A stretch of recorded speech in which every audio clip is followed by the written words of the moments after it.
London, 1815. The soft glow of candlelight illuminated the modest dressing room as Eliza Thornfield secured the final silk ribbon in her sister Rebecca's golden curls.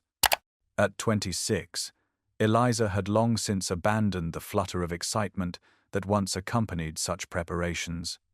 While Rebecca, barely 18 and blessed with the family's legendary beauty, chatted enthusiastically about the evening ahead, Eliza allowed her thoughts to wander. The familiar lecture from Aunt Lady Montgomery punctured her reverie as the formidable matron swept into the room, her critical gaze assessing both sisters with practiced efficiency. "Your gown is too simple, Eliza," she declared, fingering the modest blue silk with disapproval. "This is likely your last season to secure a match. At your age, men expect a woman to make some effort." Eliza nodded politely, having grown accustomed to such admonishments over the years. Her aunt was not being unkind, merely practical. After 8 seasons without a proposal, despite her respectable lineage and modest dowry, Eliza had earned the whispered designation of being on the shelf. Her crime was not merely her advancing age, but her unfortunate habit of speaking her mind in a society that prized demure silence in its young ladies, coupled with features that, while pleasant, lacked the breathtaking impact of her sister's beauty. The looking-glass reflected this truth without mercy. Dark chestnut hair pulled back in a simple style, intelligent hazel eyes that revealed too much of her thoughts, and a mouth too often curved in ironic observation rather than flattering smiles. As Rebecca twirled before them, exclaiming over the effect of her ivory satin against her perfect complexion, Eliza caught sight of their surroundings in the mirror. Thornfield House had once been among the finest residences in this fashionable London square. Now, the keen observer might notice the faded draperies, the carpets worn thin in high-traffic areas, and the subtle absence of silver trinkets that had gradually disappeared to pay mounting debts. Their father, the late Viscount Thornfield, had left them with little beyond an illustrious name. Eliza was under no illusions about her situation. Without beauty or fortune, her chances of marriage grew slimmer with each passing season. Her practical nature had already adjusted to this reality, filling her days with scholarly pursuits and botanical studies that brought her genuine pleasure, if not social advancement. "Do try to smile tonight, Eliza," Lady Montgomery instructed, adjusting her own elaborate turban. "The Harrington ball will be attended by several eligible bachelors. Perhaps if you refrained from discussing your unusual interests, you might yet attract some gentleman of moderate means."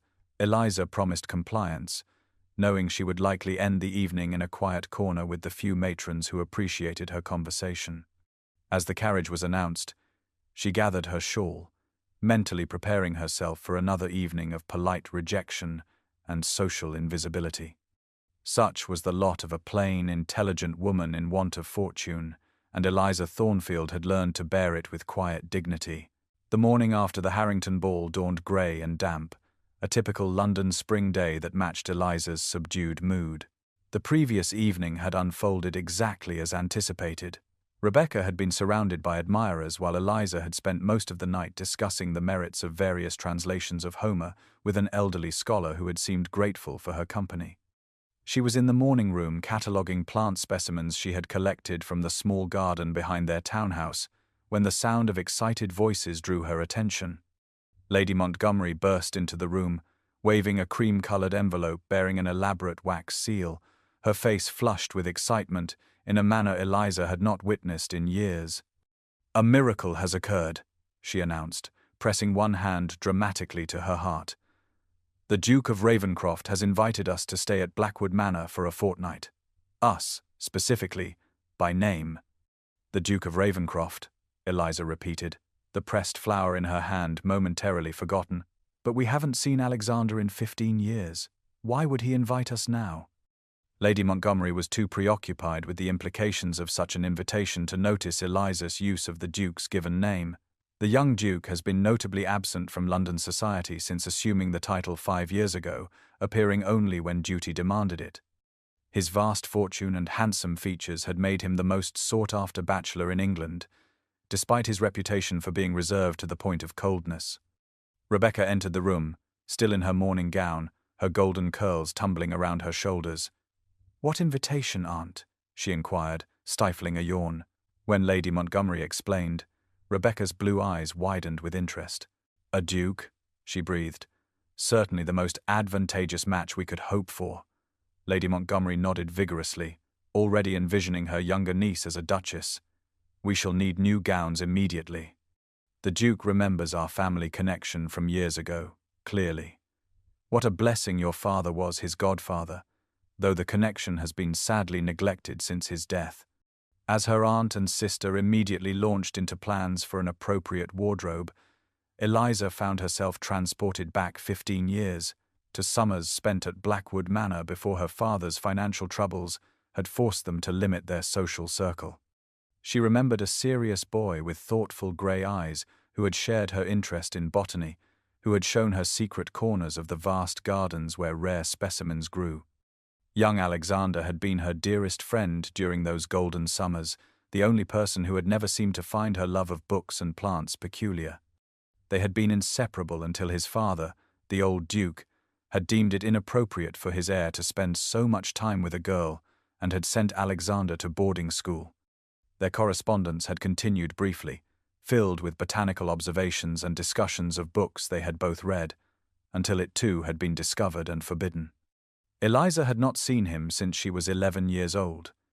Now he was the Duke, and she was a spinster with fading prospects. Why would he remember her after all these years?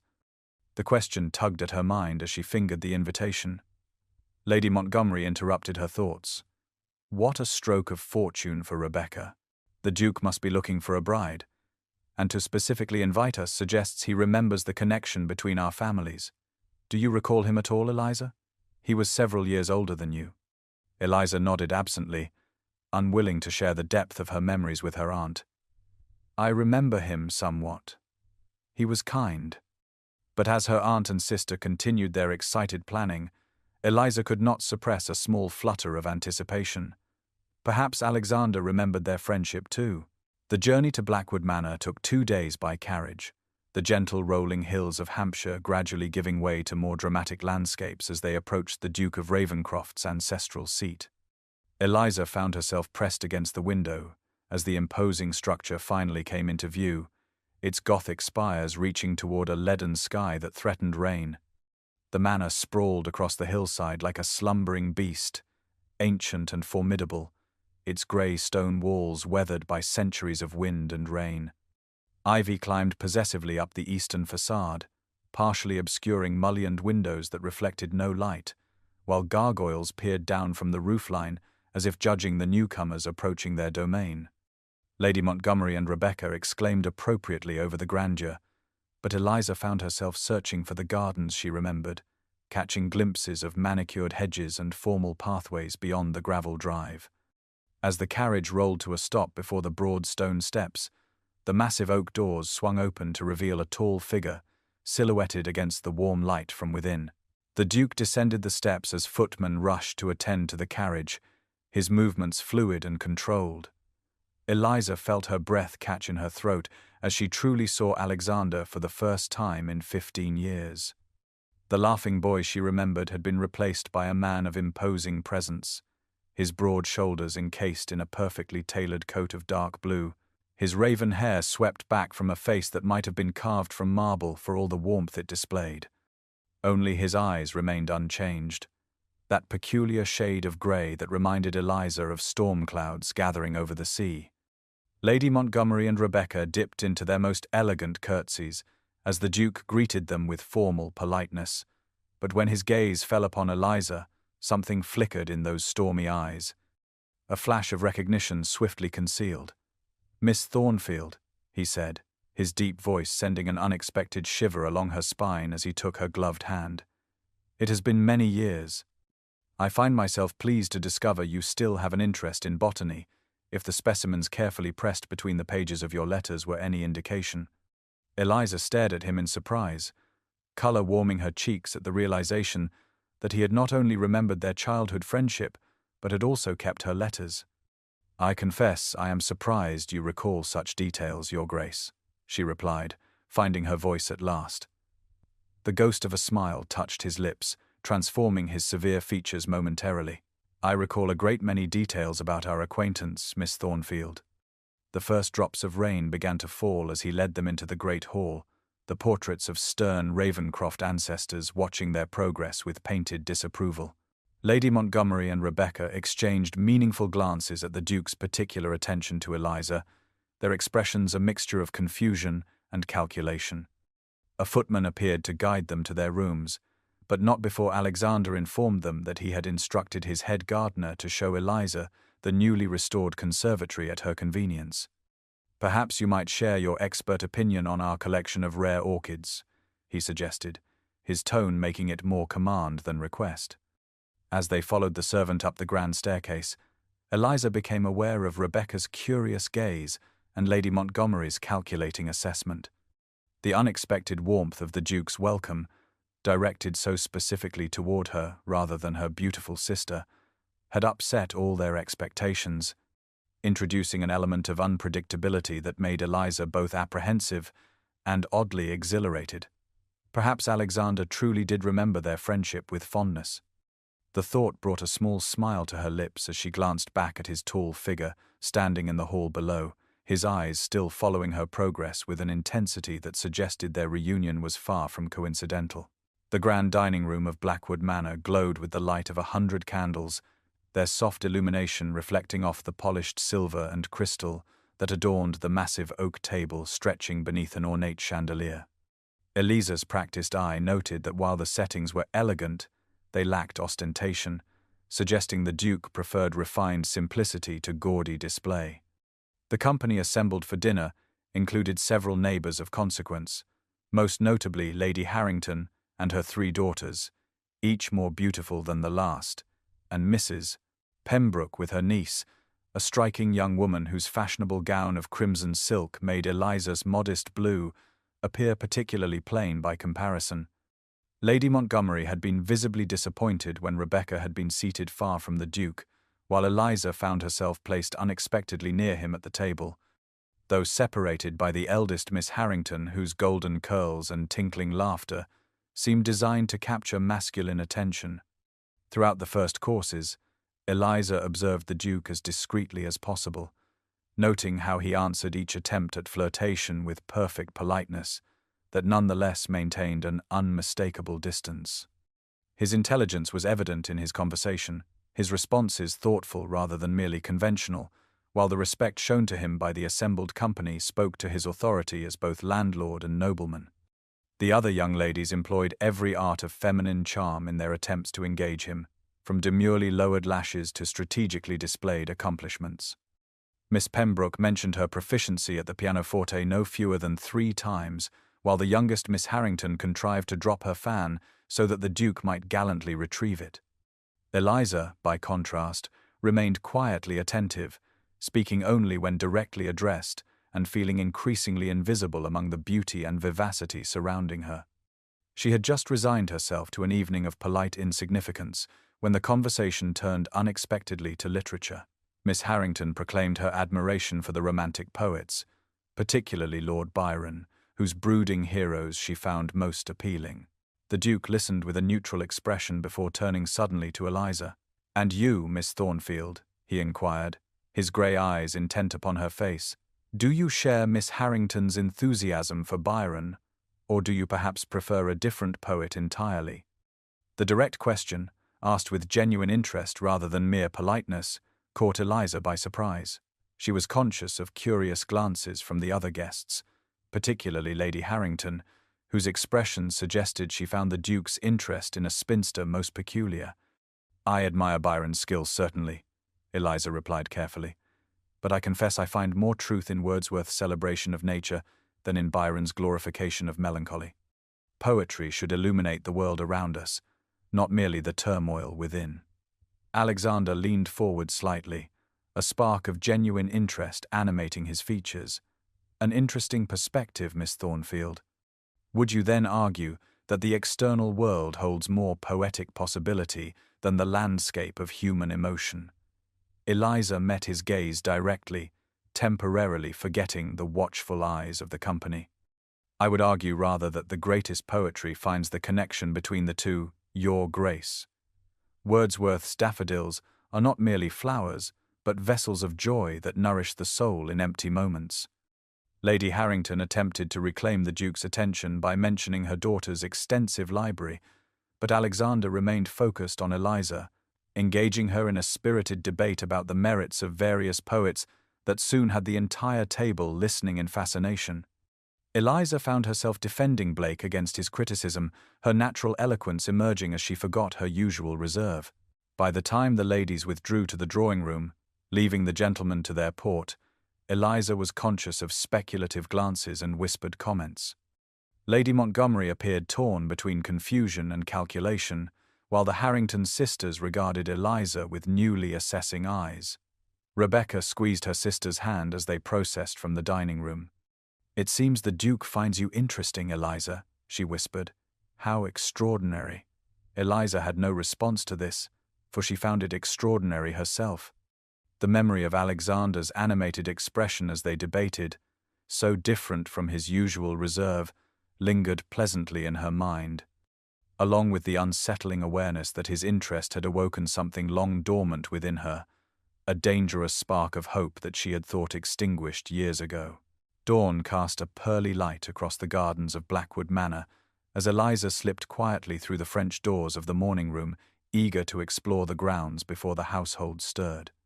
She had dressed simply in a walking gown of sage green, her hair secured in a practical knot at the nape of her neck, with sturdy half-boots that Lady Montgomery would have deemed entirely unsuitable for a young lady seeking matrimonial advancement. The air held the sweet freshness that follows rain, and dew sparkled on every surface, transforming spiderwebs into diamond necklaces draped across hedges and turning ordinary leaves into collections of liquid jewels. Eliza breathed deeply, savoring the earthy perfume of damp soil and green-growing things as she followed a gravelled path that wound between formal parterres and artfully arranged shrubbery.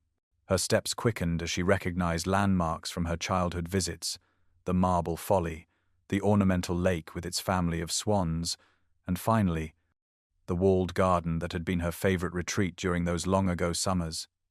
The wrought-iron gate yielded to her touch with a familiar creak, revealing the botanical treasure trove within. While the formal gardens were designed for beauty, this space had been created for botanical study, with specimens organized by family and region of origin rather than aesthetic appeal. Eliza moved slowly along the neat paths, recognizing old friends and discovering new additions, her fingers occasionally reaching out to touch a particularly interesting leaf or blossom. She was kneeling beside a small plant with unusual variegated foliage, examining its structure with such absorption that she failed to notice the tall figure who had entered the garden behind her. "Miss Thornfield," the Duke said, his deep voice startling her from her contemplation. "You rise early." Eliza rose quickly, brushing soil from her gloves as she turned to face him. "Your Grace, I hope I have not trespassed. I remembered this garden from childhood and wished to see if it remained as I recalled." Alexander approached, his expression softening as he glanced at the plant she had been examining. Cypripedium calceolus, he identified. The lady's slipper orchid, extremely rare in England now. This specimen was rescued from a woodland being cleared for farmland about 5 years ago. "I am impressed by your success in transplanting it," Eliza replied, professional interest momentarily overcoming her awareness of his proximity. "They are notoriously difficult to establish in cultivation, requiring specific soil fungi to thrive." "You are familiar with its requirements," the Duke observed, studying her with that same intensity she had noted at dinner. Eliza nodded, her enthusiasm for the subject overcoming her usual reserve. "My father permitted me to establish a small garden for native orchids at Thornfield. Before we had to sell the estate, I had collected 7 species, including a magnificent specimen of Orchis purpurea that took 3 years to flower." Alexander smiled then, a genuine expression that transformed his austere features and reminded Eliza powerfully of the boy she had once known. "You're the only person who has noticed that specimen in years," he said, gesturing to the modest plant. "Most visitors are too busy admiring the roses to see the true treasures." The garden fell silent save for the gentle buzzing of bees and the distant call of a thrush. Eliza was acutely aware of the Duke standing beside her, close enough that she could detect the faint scent of sandalwood that clung to his clothing. The morning sunlight caught in his dark hair, revealing threads of auburn that were invisible in less direct illumination. "Do you remember the botanical collections we made, Your Grace?" she asked softly. "The summer we competed to find the most unusual specimens in the woodland beyond the lake? I kept the pressed examples for many years." "I remember everything about those summers, Miss Thornfield," he replied, his voice equally quiet. "In fact, I still have my collection, properly mounted and labeled in your precise handwriting. You were most insistent about the importance of scientific nomenclature." Eliza laughed, a sound of genuine delight that brought a corresponding warmth to the Duke's eyes. "I was rather pedantic as a child, I fear." Alexander shook his head, his expression serious, despite the smile that lingered at the corners of his mouth. "You were exactly as you should have been, passionate about your interests and unwilling to compromise their integrity. I found it refreshing then, as I do now." He offered his arm in a gesture both courtly and companionable. "Perhaps you would do me the honor of touring the rest of the gardens. I have made some additions since your last visit that might interest you, including a small alpine house for mountain specimens." As they walked together through the dew-dampened grounds, Eliza found herself relaxing into conversation that flowed as naturally as if the intervening years had never separated them. The Duke of Ravenscroft, so cold and forbidding in society, showed no trace of that reserve as he described his botanical projects with genuine enthusiasm, his knowledge matching her own, and his observations demonstrating a depth of understanding she had rarely encountered. By the time they returned to the house for breakfast, Eliza had almost forgotten the disparity in their positions, responding to his questions and offering her own observations with an ease that felt both novel and strangely familiar, like returning to a beloved book long unread but instantly remembered upon opening. The tense conversation in Eliza's bedchamber crackled with Lady Montgomery's barely contained frustration as she paced before the window, her elaborate mourning cap bobbing with each emphatic gesture. Eliza sat at her dressing table, fingers working methodically at her embroidery while her aunt unleashed the lecture that had clearly been building since breakfast, when Alexander had once again engaged Eliza in conversation to the exclusion of the more eligible young ladies present. "I simply cannot understand what you think you are doing, Eliza," Lady Montgomery declared, pausing to fix her niece with an accusing stare. 3 days at Blackwood Manor, and you have monopolized the Duke's attention at every opportunity. It is most improper and entirely unfair to Rebecca." Eliza set down her needlework with deliberate calm. "I have done nothing to seek His Grace's attention, Aunt. We share certain intellectual interests, nothing more." Lady Montgomery made a sound of exasperation, her rings flashing as she waved one hand dismissively. "Intellectual interests, indeed. Do you imagine a man of the Duke's position seeks a blue-stocking wife who will bore his distinguished guests with discussions of plant specimens and obscure poetry? He requires a beautiful, accomplished young woman who will grace his home and provide him with heirs, not a plain spinster nearly on the shelf." The words stung despite Eliza's determination not to show it. At 26, she was well aware that society considered her matrimonial prospects all but exhausted. Still, the reminder of her perceived deficiencies from her own family member struck a particularly tender spot. "Rebecca is the beauty of the family," Lady Montgomery continued, her voice softening slightly as she sat beside her niece. "She has been trained for precisely such a match. Your insistence on engaging the Duke in these conversations diverts his attention from where it should naturally fall. I beg you to consider your sister's future and remove yourself from his path." Eliza looked down at her hands, practical hands with a few calluses from gardening rather than the unblemished softness prized in young ladies of quality. "What would you have me do, Aunt?" she asked quietly. "Pretend ignorance when he speaks to me? Feign disinterest in subjects that genuinely engage us both?" Lady Montgomery patted her arm in a gesture meant to be conciliatory. "Simply make yourself less available, my dear. Claim a headache when he suggests a walk. Remain with the older ladies during social hours. Allow Rebecca the opportunity to display her considerable charms without competition." With a rustle of silk, she rose and moved toward the door. "I am thinking only of what is best for all concerned." A man in the Duke's position cannot marry where he pleases without consideration of society's expectations. Remember that, Eliza, and spare yourself inevitable disappointment. Left alone, Eliza crossed to the window, gazing out at the gardens where she and Alexander had walked that morning, discussing the relative merits of different propagation methods for difficult alpine species. Her aunt's words echoed uncomfortably in her mind, reinforcing doubts that had already begun to surface. Whatever connection she felt with Alexander, society would deem it entirely inappropriate for the Duke of Ravenscroft to ally himself with a penniless spinster when beautiful heiresses awaited his choice. Later that afternoon, seeking solitude to collect her thoughts, Eliza made her way to the library. She had nearly reached the heavy oak door when voices from the adjacent sitting room caught her attention, the distinctive tones of Lady Pembroke and Miss Harrington carrying clearly through the partially open door. "It is the most absurd thing I have ever witnessed," Lady Pembroke was saying with barely suppressed amusement. The Duke of Ravenscroft, who could have his pick of the finest young ladies in England, spending hours discussing flowers with a spinster. Miss Harrington laughed, a sound like breaking glass.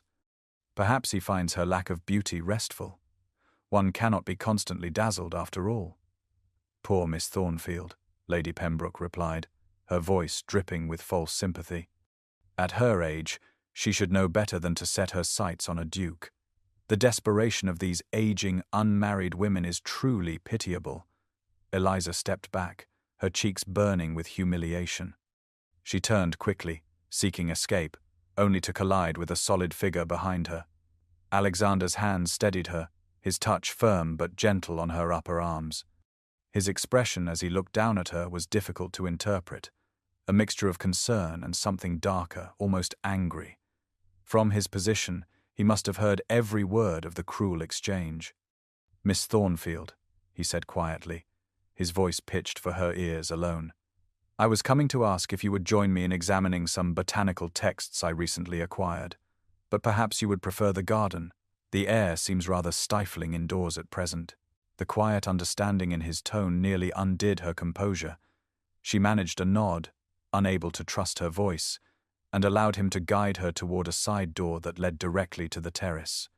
As they emerged into the fresh air, Eliza took a steadying breath, acutely aware of Alexander's hand still resting lightly at her elbow and the silent support it offered.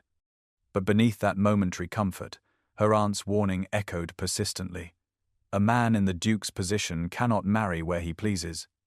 The truth of those words, reinforced by the cruel observations she had overheard, settled around Eliza's heart like an iron band, restricting hope even as Alexander's continuing attention sought to nurture it. The evening entertainments at Blackwood Manor followed the predictable pattern of country house gatherings across England. Dinner gave way to music in the drawing room, with each accomplished young lady taking her turn at the pianoforte while the Duke listened with polite attention. When card tables were arranged for whist, Eliza found herself partnered with an elderly gentleman who dozed between hands, making concentration on the game nearly impossible. After losing 3 consecutive rounds due to her partner's inattention, Eliza discreetly excused herself, claiming a desire for a book to read before retiring. No one remarked on her departure. All attention focused on Rebecca, who was performing a sentimental ballad to appreciative applause. The grand corridor stretched before her, dimly lit by wall sconces placed at intervals that left pools of shadow between islands of golden light. Eliza wandered without particular destination until an open door revealed the warm glow of a well-lit chamber beyond. She stepped inside and caught her breath at the sight of what must be the finest private library in Hampshire. 2 stories of bookshelves lined the walls, accessible by a wrought-iron spiral staircase that curved gracefully to the gallery above. Leather-bound volumes in rich shades of burgundy, forest green, and deep blue filled the shelves, their gilt lettering catching the light from the fire that burned cheerfully in the massive stone fireplace. The room smelled of beeswax, leather, and the particular fragrance of well-kept books, a scent Eliza had always associated with comfort and discovery. Drawn to the shelves like a moth to flame, she moved along the rows, fingers trailing lightly over the spines as she read titles and authors. An entire section devoted to natural sciences caught her attention, and within it, a collection of botanical works so comprehensive it rivaled the Royal Society's library. She selected a volume on alpine flora, its leather binding supple beneath her fingers, and carried it to a reading table positioned to catch the best light from both windows and fireplace. As she opened the cover, something fluttered from between the pages, a delicate pressed flower, its blue petals faded but still recognizable as Gentiana verna, the spring gentian. Eliza stared at it in wonder, memory suddenly vivid. She had found this specimen on a hillside during their last summer together, Alexander holding her hand to steady her as she reached precariously for the tiny blossom growing from a crevice in the rocks. How strange that it should fall from this particular volume, preserved for 15 years like the memory it evoked. "I see you found my botanical sanctuary." Alexander's voice from the doorway startled her from her reverie.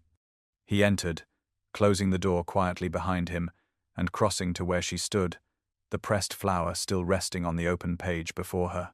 "I discovered it quite by accident," Eliza admitted, gesturing to the flower. "And this as well. You kept this all these years?" Alexander moved closer, his expression softening as he looked down at the delicate specimen.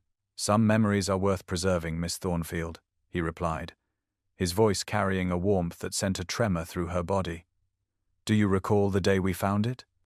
"The hillside above the stream," Eliza said, the memory clear and precious. "You said it was the exact color of the summer sky, and I insisted it was closer to the shade of cornflowers in the meadow. We argued about it all the way home." Alexander laughed, the sound rich and genuine, transforming his features from their habitual seriousness into something that made Eliza's heart beat faster. "You were most determined to prove your point. I believe you even made me hold a cornflower against the flower for comparison. Those were extraordinary summers," he continued, his tone becoming reflective. "In many ways they shaped the man I became." Eliza looked up at him, surprised by the admission. "I am glad they were meaningful to you, Your Grace." "For me as well, those summers were a time of perfect happiness before she trailed off, unwilling to speak of the financial troubles that had followed, forcing her family to withdraw from society. Before life intervened, Alexander finished for her, understanding evident in his expression. "We have both faced challenges since those days, I think." He gestured to the shelves surrounding them. "I built this collection over many years, guided in part by the enthusiasms we shared as children. Your interests helped shape my own, Miss Thornfield." The revelation left Eliza momentarily speechless. That her childhood companion had carried their shared passion through to adulthood, had constructed this temple to knowledge with her influence, however distant, was almost too much to comprehend. "I am honored to have played even a small role in the creation of such a magnificent library," she said finally. Alexander moved to the fireplace, his tall figure outlined by the dancing flames. "Not a small role, Eliza," he said softly, using her given name for the first time since their reunion. He turned to face her, his expression more open than she had yet seen it. "When my father sent me away to school, your letters were my greatest comfort. When they stopped coming, I felt the loss keenly. My father had discovered our correspondence," Eliza explained, the old pain resurfacing. "He forbade me to continue it, saying it was inappropriate to distract the heir to a dukedom with trifling observations about plants and poetry." Alexander nodded, his expression darkening briefly. "My father expressed similar sentiments from his end. He had very specific ideas about suitable connections for his heir." He crossed back to where she stood, close enough now that she could see the fine lines at the corners of his eyes, evidence of the years that had passed since they last stood thus in conversation. "But we are no longer children subject to our father's dictates," he said quietly, "and I find myself exceedingly grateful that circumstances have brought you back to Blackwood, even if temporarily." The moment stretched between them, charged with unspoken feelings and shared memories. Then a clock chimed somewhere in the depths of the house, breaking the spell. Alexander stepped back, his expression composing itself once more into its customary reserve, though his eyes remained warm as they rested on her face. "It grows late," he said. "May I escort you back to the drawing room, or would you prefer to borrow the book for evening reading?" "I should like to borrow it if you don't mind," Eliza replied, carefully replacing the pressed flower between the pages where it had rested for so many years. As she followed Alexander from the library, Eliza cradled the book against her chest like a talisman, her mind reeling with the implications of their conversation and the evidence of feeling it suggested. Whatever Lady Montgomery and society might believe about the impossibility of connection between them, the preserved flower and Alexander's words told a different story, one that made hope flutter dangerously in her heart, despite all caution. The week at Blackwood Manor passed in a pleasant rhythm of morning walks, afternoon activities, and evening entertainments. For Eliza, each day brought new discoveries, both of the estate and, more intriguingly, of the man who owned it. Despite Lady Montgomery's continued attempts to promote Rebecca's interests, Alexander sought Eliza's company with flattering consistency, though always with proper decorum. On the 5th day of their visit, a rainstorm confined the party to indoor pursuits. While most gathered in the drawing room for music and conversation, Eliza excused herself to return a botanical volume to the library. The vastness of Blackwood Manor, with its numerous corridors and identical doors, proved treacherous to navigate alone. After several wrong turns, Eliza found herself in an unfamiliar wing, the portraits on the walls offering no guidance, as stern ancestral faces gazed down at her with identical expressions of aristocratic disdain.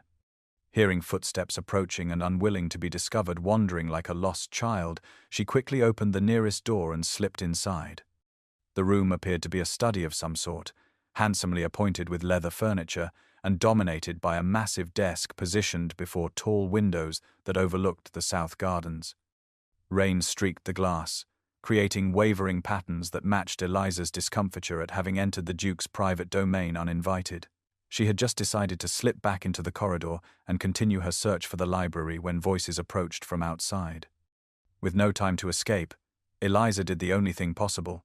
She concealed herself behind the heavy velvet curtains that flanked the windows, pressing her back against the cold glass and hoping that whoever entered would depart quickly. The door opened, and Alexander's distinctive voice reached her ears, followed by the deeper tones of several gentlemen. Their footsteps crossed to the desk area, and the sound of chairs being drawn back suggested they were settling for a discussion. "I appreciate your making time for us today, Ravencroft, particularly in such inclement weather," said one voice, cultured and authoritative. "Lord Wexley," Alexander replied with cool courtesy. "You mentioned a matter of some importance in your note. Since you gentlemen have travelled so far, shall we proceed directly to the purpose of your visit?" There was a brief silence, then a different voice, slightly hesitant. "We represent certain interests, Your Grace. Families of distinction who seek advantageous connections. Our daughters have been presented at court, possess significant dowries, and have been educated in all the accomplishments society values." There was a pause, and Eliza could almost see Alexander's raised eyebrow, the expression of polite inquiry he adopted when his patience was being tested. "Are you proposing a cattle auction, gentlemen, or merely a marriage mart?" A third voice, sharp with offence.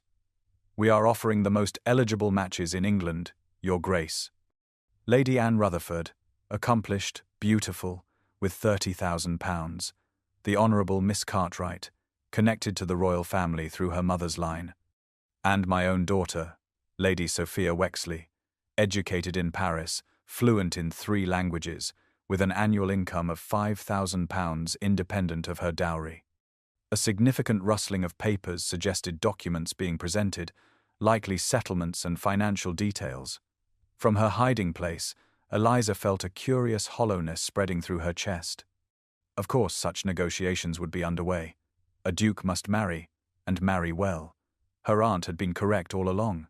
Behind the velvet curtain, she closed her eyes, wishing she could block the sound as easily as the sight. Alexander remained silent so long that one of the gentlemen eventually prompted, "Your Grace? Have you no response to these generous offers?" When the Duke finally spoke, his voice had a quality Eliza had not heard before, a steely resolve beneath the customary control. "Gentlemen, I appreciate the compliment implied by your interest in allying your families with mine. However, I must decline all 3 proposals. regardless of their financial merits or the undoubted qualities of the ladies in question. One of the men spluttered in evident shock. "Decline? Without consideration? May we ask why, Your Grace?" There was the sound of a chair being pushed back, footsteps crossing to the window so near that Eliza held her breath, certain she would be discovered. When Alexander spoke again, he was so close that she could have reached out to touch him through the curtain. "I cannot marry where my heart does not reside," he said simply. "There is only one woman I have ever considered as my duchess, and her worth cannot be measured in pounds or connections." The room fell silent save for the persistent drumming of rain against the windows. Then Lord Wexley spoke again, his tone considerably cooler than before. "I see. We had heard rumours, of course, but did not credit them. You refer to the Thornfield girl, I presume? The spinster with the interest in plants." Eliza's heart seemed to stop entirely, then resume at double its normal pace. Another man laughed shortly. "Come now, Ravenscroft. The girl is nearly on the shelf, without fortune or extraordinary beauty.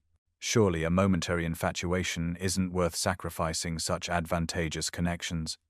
"My feelings for Miss Thornfield are neither momentary nor a matter for public discussion," Alexander replied, his voice carrying a warning that even Eliza, hidden and breathless, could recognize. "Now, gentlemen, I believe our business is concluded." The sound of chairs scraping back and papers being collected preceded footsteps moving toward the door. Just before it opened, Lord Wexley offered a parting observation. "Society has expectations of men in your position, Ravenscroft. To disregard them entirely for sentimental reasons is both foolish and potentially damaging to your family's legacy." When the door closed behind the departing visitors, Eliza remained frozen in place, afraid to move, afraid even to breathe. After a moment, she heard Alexander sigh heavily, followed by the sound of a cabinet being opened and the clink of glass against glass. Then his footsteps crossed back to the desk, and silence fell again, broken only by the rain and the occasional rustle of papers.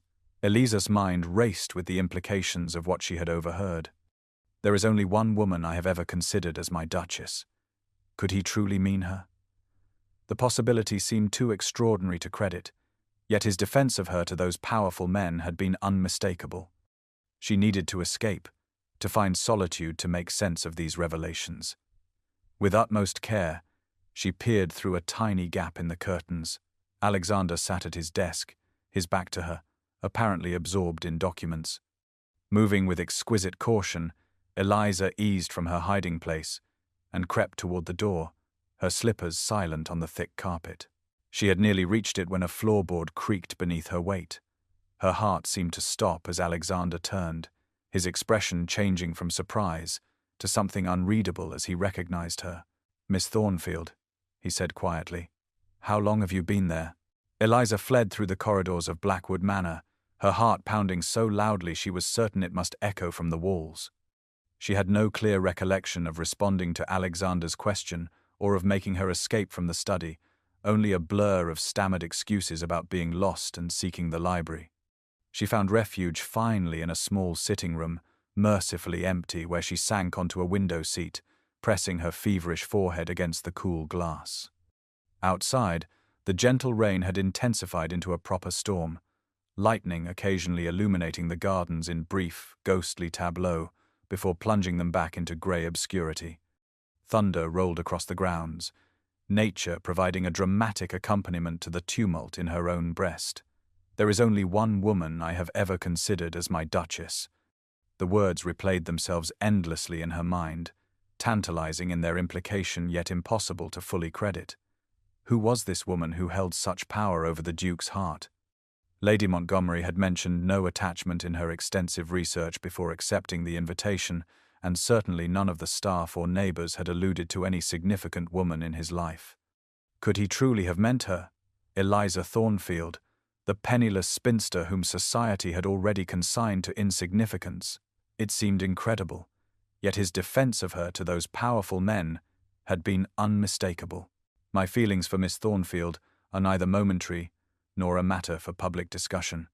A fresh bolt of lightning split the sky, followed almost immediately by a crack of thunder that rattled the window panes. Eliza wrapped her arms around herself, overwhelmed by emotions she had long suppressed.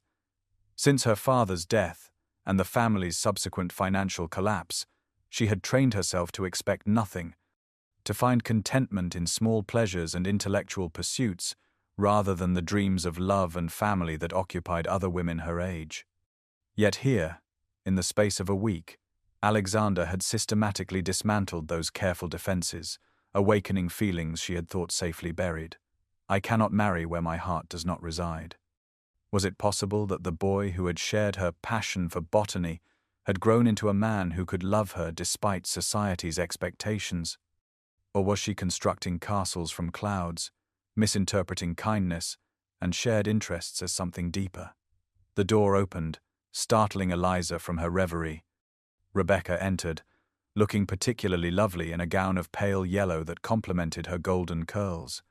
She crossed to join her sister at the window seat, her expression concerned. "I've been searching everywhere for you, Eliza. Aunt is asking questions about your absence from the drawing room." Eliza managed a faint smile, aware that her cheeks were still flushed and her manner distracted. "I lost my way returning from the library. This house is a veritable labyrinth." Rebecca studied her sister's face with uncharacteristic shrewdness. "It isn't just the house that has you looking so bewildered, is it? It's the Duke." Eliza looked down at her hands, unable to deny the truth yet unwilling to voice hopes that might prove groundless. "We were childhood friends, nothing more. His attention now is merely courtesy." Another lightning bolt illuminated the room, briefly transforming Rebecca's pretty features into a stark white mask before the following darkness softened them again. "The Duke of Ravenscroft does not devote hours of his day to botanical discussions out of mere courtesy, Eliza," she said gently. "I may be young, but I recognize a man's interest when I see it, and I see how you look at him when you think no one is watching." Eliza felt tears gathering, whether from the unexpected understanding in her sister's voice or from the overwhelming events of the afternoon. She could not say. "What am I to do, Rebecca? I am 26, without fortune or extraordinary beauty, as Lord Wexley so bluntly observed this afternoon. Even if the Duke harbours some regard for me, society would deem such a match completely unsuitable." The storm outside intensified, rain lashing against the windows in sheets driven by the rising wind. Rebecca took her sister's cold hands between her warm ones. "Do you love him?" she asked simply. The question hung in the air between them, demanding honesty that Eliza had scarcely admitted to herself. After a long moment, she nodded, a barely perceptible movement. "Since we were children, I think, though I didn't recognize it then. But what does that matter? Dukes do not marry for love, especially not to women like me." Rebecca squeezed her hands. "Perhaps this Duke is different. He has certainly behaved differently since our arrival, showing marked preference for your company over that of more conventional candidates. You must speak with him, Eliza. You must know his mind before we depart next week." Thunder crashed again, directly overhead, as if punctuating Rebecca's statement with nature's exclamation point. Eliza shook her head, fear clenching around her heart at the thought of such vulnerability. "I cannot. The risk of humiliation, of misunderstanding his intentions, is too great." Rebecca rose, smoothing her skirts with practiced grace. "Then you risk losing something precious, sister. Sometimes courage is required to secure happiness. Think on it." With that she departed, leaving Eliza alone once more with the storm beyond the window and the equally turbulent emotions within her breast. She pressed her fingertips to her temples, trying to make sense of the day's revelations. There is only one woman I have ever considered as my Duchess. If that woman truly was herself, did she have the courage to reach for such unexpected happiness? And if she had misinterpreted, could she bear the devastation that would follow? The storm continued unabated, nature mirroring the conflict in her heart as evening shadows gathered in the corners of the room and the first candles were lit in the corridors beyond. The morning after the storm dawned clear and bright, the rain-washed landscape gleaming with renewed vibrancy beneath a cloudless sky. Blackwood Manor had suffered some minor damage during the night, a fallen branch against the conservatory roof and several uprooted flowers in the formal gardens, necessitating inspection tours of both house and grounds. Lady Montgomery had promptly volunteered Rebecca to accompany the Duke on these rounds, but Alexander had politely declined, explaining that estate matters required his personal attention. By mid-afternoon, the household had settled into quiet pursuits. Eliza sat in the drawing room with her embroidery, listening to Rebecca practice a new sonata on the pianoforte, while steadfastly avoiding thoughts of her encounter with Alexander the previous day. She had successfully evaded any private conversation with him thus far, pleading a headache at breakfast and joining a group of ladies for needlework immediately afterward. Her concentration was interrupted when the Duke himself appeared in the doorway, his tall figure commanding immediate attention from everyone present.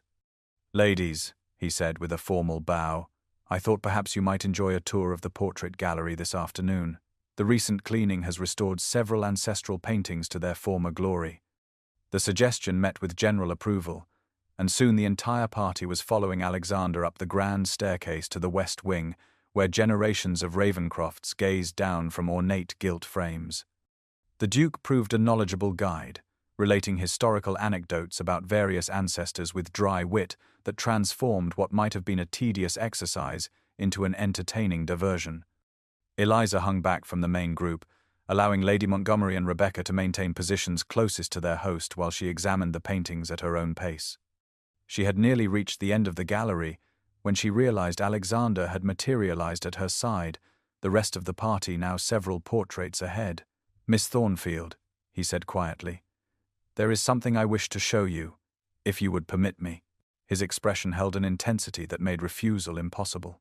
Eliza glanced toward the others, but they were thoroughly engaged in Lady Montgomery's dramatic retelling of her own family's historical connections to the Ravencrofts. "This way," Alexander murmured, guiding her toward what appeared to be a solid panel at the end of the gallery. His fingers pressed a concealed mechanism, revealing a narrow door that opened silently into a circular chamber beyond. Hesitantly, Eliza stepped through, finding herself in what was clearly an artist's studio, illuminated by skylight windows that flooded the space with clear northern light. Easels stood at various stations, some holding blank canvases, others works in progress, but it was a single portrait positioned prominently in the center of the room that drew her attention and held it in stunned silence. From the canvas, her own face gazed back at her, rendered with extraordinary sensitivity and skill. The artist had captured not merely her physical features, the chestnut hair and thoughtful hazel eyes, but something more elusive, an essence of character that few had ever troubled to perceive. It was herself, as she had never seen herself, beautiful not in the conventional manner of Rebecca or the Harrington sisters, but with a luminous intelligence and quiet dignity that transformed her ordinary features into something remarkable. Alexander stood beside her, watching her reaction with evident apprehension. "I began it after your last letter arrived," he said softly. "When correspondence between us was forbidden, I found I could not bear to lose your image as well as your words. Over the years I added to it from memory, trying to imagine how you might have changed as you grew older." Eliza tore her gaze from the portrait to stare at him in wonderment. "You painted this," she whispered. "From memory." Alexander nodded, a faint flush coloring his cheekbones. "I took up painting at school as a way to preserve the botanical specimens we collected. Later it became a refuge from the expectations that increasingly closed around me. This room has been my sanctuary since inheriting the title, the one place where I can be simply Alexander rather than the Duke of Ravencroft." Eliza moved closer to the painting, noting the exquisite attention to detail, the delicate rendering of expression that suggested the subject was just about to speak on some matter of importance. "You captured my very essence," she said softly. "How is that possible when we have been separated for 15 years? Alexander stepped beside her, his gaze moving between the portrait and her living face. "I've carried your image in my mind since we were children," he admitted, his voice low and intense. "You were my dearest friend, the only person who saw me, not my title. When my father severed our connection, it was like losing a vital part of myself." His hand lifted as if to touch her face, then dropped back to his side. "I never forgot you, Eliza, not for a single day." The confession hung in the air between them, fraught with meaning and unspoken emotion. Eliza felt her heart beating wildly, her carefully constructed defenses crumbling in the face of such extraordinary evidence of his regard. If what he said was true, if this portrait represented years of memory and longing, then perhaps the woman he had spoken of to the aristocrats was indeed herself. Yet still caution held her silent, the habits of disappointment too deeply ingrained to be easily abandoned. "Why did you invite us to Blackwood?" she asked finally, needing absolute clarity before surrendering to hope. "After all these years, why now?" Alexander moved to the window, sunlight etching his profile against the glass. "When my father died 5 years ago, I gained access to his private correspondence. Among his papers, I found letters from your father, including one that explained your family's financial difficulties and requested the loan that might have saved Thornfield Manor. My father refused, of course." His eyes, when he turned back to her, held regret and something deeper, more compelling. "I have spent these 5 years searching for you, Eliza. Society columns, mutual acquaintances, even hiring investigators. When I finally discovered you were living with Lady Montgomery in London, I arranged the invitation immediately." He crossed the room to stand before her, close enough that she could see the flecks of silver in his grey eyes, close enough to detect the slight tremor in his hands as he reached for hers. "I needed to know if the connection we shared as children still existed," he said simply. "I needed to see if the woman you had become matched the image I had carried in my heart all these years." And Eliza asked, scarcely daring to breathe as his fingers closed gently around hers. A smile transformed his features, reminiscent of the laughing boy she had once known, yet infinitely more compelling on the face of the man he had become. "And I discovered that reality far surpasses memory," Alexander replied, his voice deepening with emotion. "The intelligent child has become a remarkable woman, one who still sees beyond titles and fortune to the man beneath, one who still challenges my mind and touches my heart in ways no other ever has, one whom I have come to love with a depth that terrifies and exhilarates me in equal measure." The world seemed to narrow to this single moment, this circular room filled with golden light, this extraordinary confession that rewrote everything Eliza had believed about her place in the world and her value as a woman. It was too much to absorb at once, this revelation that the Duke of Ravenscroft, the most eligible bachelor in England, had spent years searching for her, painting her from memory, preserving their childhood connection in his heart against all odds and expectations. For the first time, she allowed herself to acknowledge the full extent of her own feelings, the growing attraction that had burgeoned into something far deeper during their days together at Blackwood. "Alexander," she began, her voice catching with emotion, but the moment was shattered by the sound of the door opening behind them. Lady Montgomery stood framed in the doorway, her expression shifting rapidly from surprise to calculation as she took in the scene before her, the intimate proximity of her niece and the Duke, their clasped hands, and most significantly the portrait that dominated the room. "Your Grace," she said, her voice strained with forced lightness, "we wondered where you had disappeared to. I see you have been showing Eliza your artistic endeavors." The moment of perfect understanding between Eliza and Alexander fractured, reality with all its complications flooding back. Yet, as they followed Lady Montgomery back to the gallery where the others waited, Alexander maintained his hold on Eliza's hand until the last possible moment, his fingers squeezing gently in silent communication. Whatever obstacles might lie ahead, Eliza now carried one certainty in her heart, a precious knowledge that transformed everything. Alexander Ravenscroft, Duke of Ravenscroft, the most eligible bachelor in England, loved her, Eliza Thornfield, and had done so for 15 years. The revelation left her breathless with wonder and frightened by possibility in equal measure. The grand ball at Blackwood Manor had been the highlight of the local social calendar for generations, and Alexander had revived the tradition with meticulous attention to detail. The ballroom, seldom used since his father's time, had been transformed by countless candles, fresh flowers, and the musical strains of a full orchestra brought from London for the occasion. Crystal chandeliers cast their golden glow over the assembled company, catching the flash of jewels at elegant throats and the shimmer of silk gowns as couples moved through the intricate patterns of a country dance. Eliza stood at the edge of the room, watching the swirl of color and movement with a sense of detachment. The days since the revelation in the portrait gallery had passed in a curious limbo. Lady Montgomery's constant presence had prevented any private conversation between Eliza and Alexander, though his gaze sought hers often, communicating silently across crowded rooms. Tonight, she wore her finest gown, a creation of deep burgundy silk that had belonged to her mother and had been hastily refashioned by Rebecca and their maid. The color brought warmth to her complexion, and she had arranged her chestnut hair in a more elaborate style than usual, with pearl pins borrowed from her sister securing the arrangement. She knew she would never possess the conventional beauty that drew admiring glances to Rebecca, resplendent tonight in pale blue that matched her eyes. But for once, Eliza felt almost confident in her appearance. The dancing had begun with Alexander partnering Lady Montgomery, as protocol dictated, followed by Rebecca.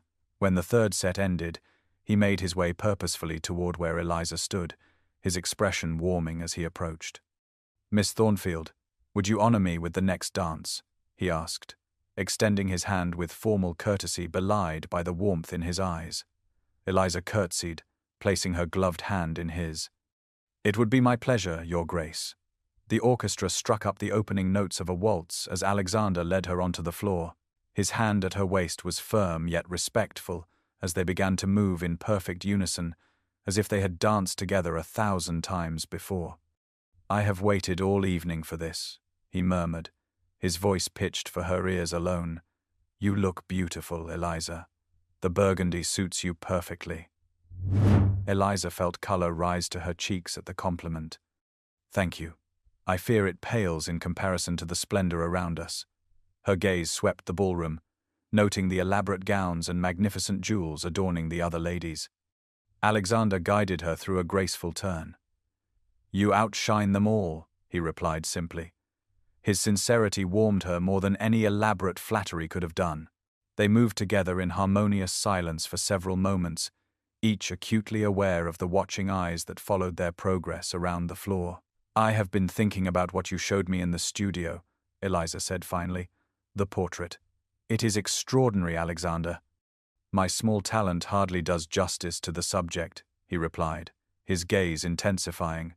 "There is so much I wish to say to you, Eliza, but this is hardly the venue for such conversation. When the dancing ends, perhaps you might step onto the terrace for some fresh air. I could join you there in a few minutes." Before Eliza could respond, the music drew to a close. Alexander escorted her from the floor, his hand lingering briefly over hers before he was claimed by Lady Harrington for the next dance. Eliza made her way toward the refreshment room, intent on securing a cool drink before following Alexander's suggestion to seek the terrace. She had nearly reached her destination when Lady Pembroke's voice cut through the general conversation nearby. "It's really quite pathetic," the older woman was saying to a circle of rapt listeners, her voice pitched to carry just far enough. A woman her age, setting her cap at a duke. One can almost smell the desperation. Eliza froze, aware that several heads had turned in her direction, expressions ranging from embarrassed discomfort to poorly concealed amusement. A gentleman Eliza didn't recognize spoke in response, his tone mockingly concerned. "Come now, Lady Pembroke. Miss Thornfield is hardly ancient, merely well past her prime, and remarkably persistent despite it." The lady simpered behind her fan. "When one has failed to secure any husband for over 8 seasons, I suppose even the most inappropriate target becomes tempting, particularly when financial circumstances are as strained as the Thornfields are rumored to be." The implication was unmistakable, that Eliza was attempting to trap Alexander for his fortune, using feminine wiles to compensate for her lack of youth and beauty. The assembled listeners tittered nervously, several glancing in Eliza's direction to gauge her reaction. She stood rigid with humiliation, her face burning and her throat tight with unshed tears. "I believe you misspeak, Lady Pembroke." Alexander's voice cut through the moment like a blade, cold with controlled fury. All conversation in the vicinity ceased as the Duke of Ravenscroft stepped into the circle, his expression thunderous. To imply that Miss Thornfield has set her cap for anyone, let alone myself, is both incorrect and unconscionably rude. His gaze swept the gathered company, who seemed collectively to shrink beneath his displeasure. I hold Miss Thornfield in the highest esteem for her intelligence, dignity, and character, qualities that appear in notably short supply among certain members of our present company. Lady Pembroke had gone quite pale, her fan working furiously. "Your Grace, I meant no offence. Merely observed that the lady's attention to you has been rather marked, and at her age Alexander cut her off, his voice sharp with disdain. Her age is entirely irrelevant, madam, as is your opinion on the matter. I suggest you direct your considerable talent for observation elsewhere before I am forced to reconsider your welcome at Blackwood." The public rebuke, delivered by their host and the highest-ranking peer in the county, created an immediate sensation. Whispers spread through the ballroom like fire through dry grass, heads turning to witness Lady Pembroke's mortification and the Duke's evident anger. Eliza, the unwilling centre of attention, felt the weight of 100 curious stares. The defence, while gallant, had only confirmed what many had already suspected, that the Duke of Ravenscroft had developed a tender for the spinster Miss Thornfield.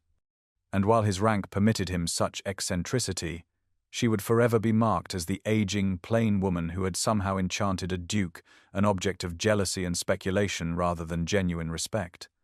The pressure of so many eyes, the whispers barely concealed behind fans and gloved hands, the mixture of pity and resentment directed her way became suddenly, overwhelmingly unbearable.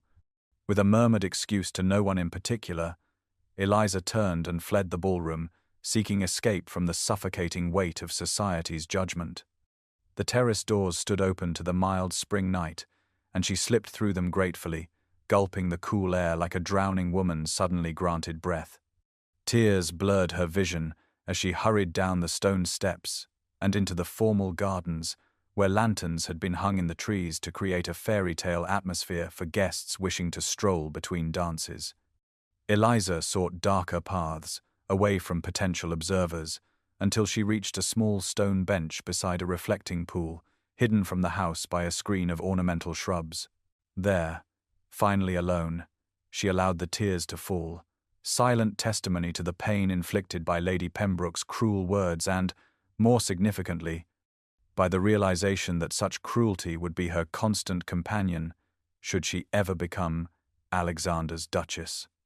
She had known, of course, that society would deem such a match unsuitable, but the reality of facing such censure, the public humiliation of being dismissed as desperate and past her prime, was far more devastating than she had anticipated. How could she subject Alexander to such disapproval? How could she bear it herself? The night air carried the distant strains of music from the ballroom, a poignant reminder of the world from which she had fled. A world where her presence at Alexander's side would always be met with raised eyebrows and whispered commentary, forever the unsuitable choice, the woman not quite good enough for the Duke of Ravenscroft.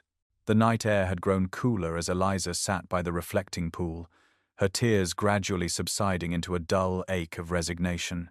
The garden around her was still except for the occasional rustle of leaves in the gentle breeze and the distant strains of music drifting from the ballroom. Moonlight silvered the surface of the pool, transforming the formal plantings into mysterious shapes of varying darkness. She had spent perhaps a quarter-hour in this secluded spot, when the sound of approaching footsteps on the gravel path alerted her to another's presence. She rose quickly, wiping away the last traces of tears and preparing to excuse herself should she encounter another guest seeking refuge from the heat of the ballroom. But it was Alexander who emerged from between the ornamental shrubs, his white evening attire gleaming in the moonlight as he moved purposefully toward her. "Eliza," he said softly, relief evident in his voice. "I have been searching the gardens for you." "Your Grace," she responded automatically, her emotions too raw for anything more personal. "I apologize for leaving so abruptly. I required some air." Alexander stepped closer, close enough that she could see the concern etching lines around his eyes. "Lady Pembroke has been removed from the ball," he informed her. His tone suggesting this outcome gave him considerable satisfaction. Her behavior was unconscionable. "What she said was merely what everyone thinks," Eliza replied, unable to keep the bitterness from her voice. That I am a spinster past her prime, setting her cap at a duke out of desperation. She turned away, unwilling to see pity in his eyes. They are not entirely wrong, are they? I am 26, without fortune or extraordinary beauty. By society's standards, I am indeed past my prime. Alexander moved to stand beside her at the edge of the pool, his reflection joining hers on the moonlit surface. Do you imagine I care one whit for society's standards? He asked quietly. Eliza glanced up at him, struck by the intensity of his expression. You may not care now, but in time, the constant whispers, the raised eyebrows, the speculation about why the Duke of Ravenscroft chose such an unsuitable bride, it would wear on you, on us both. Alexander laughed softly, the sound holding no humor. I have endured society's speculation and judgment since inheriting the title at 18. The Ton has opinions on everything from my investments to my choice of waistcoat. Why should my choice of wife be any different? She studied his profile in the silvery light, the strong line of his jaw, the proud set of his shoulders. Because marriage is forever, she said simply. Because the woman who becomes your duchess should bring you advantage, not censure. You deserve someone worthy of your position. A muscle tightened in his jaw. And who determines worthiness, Eliza? Society, with its shallow values and mercenary calculations? Or might I be permitted some say in the matter? He turned to face her fully, reaching for her hands and holding them firmly between his own. I have spent 15 years without you, and the void of your absence has been a constant ache.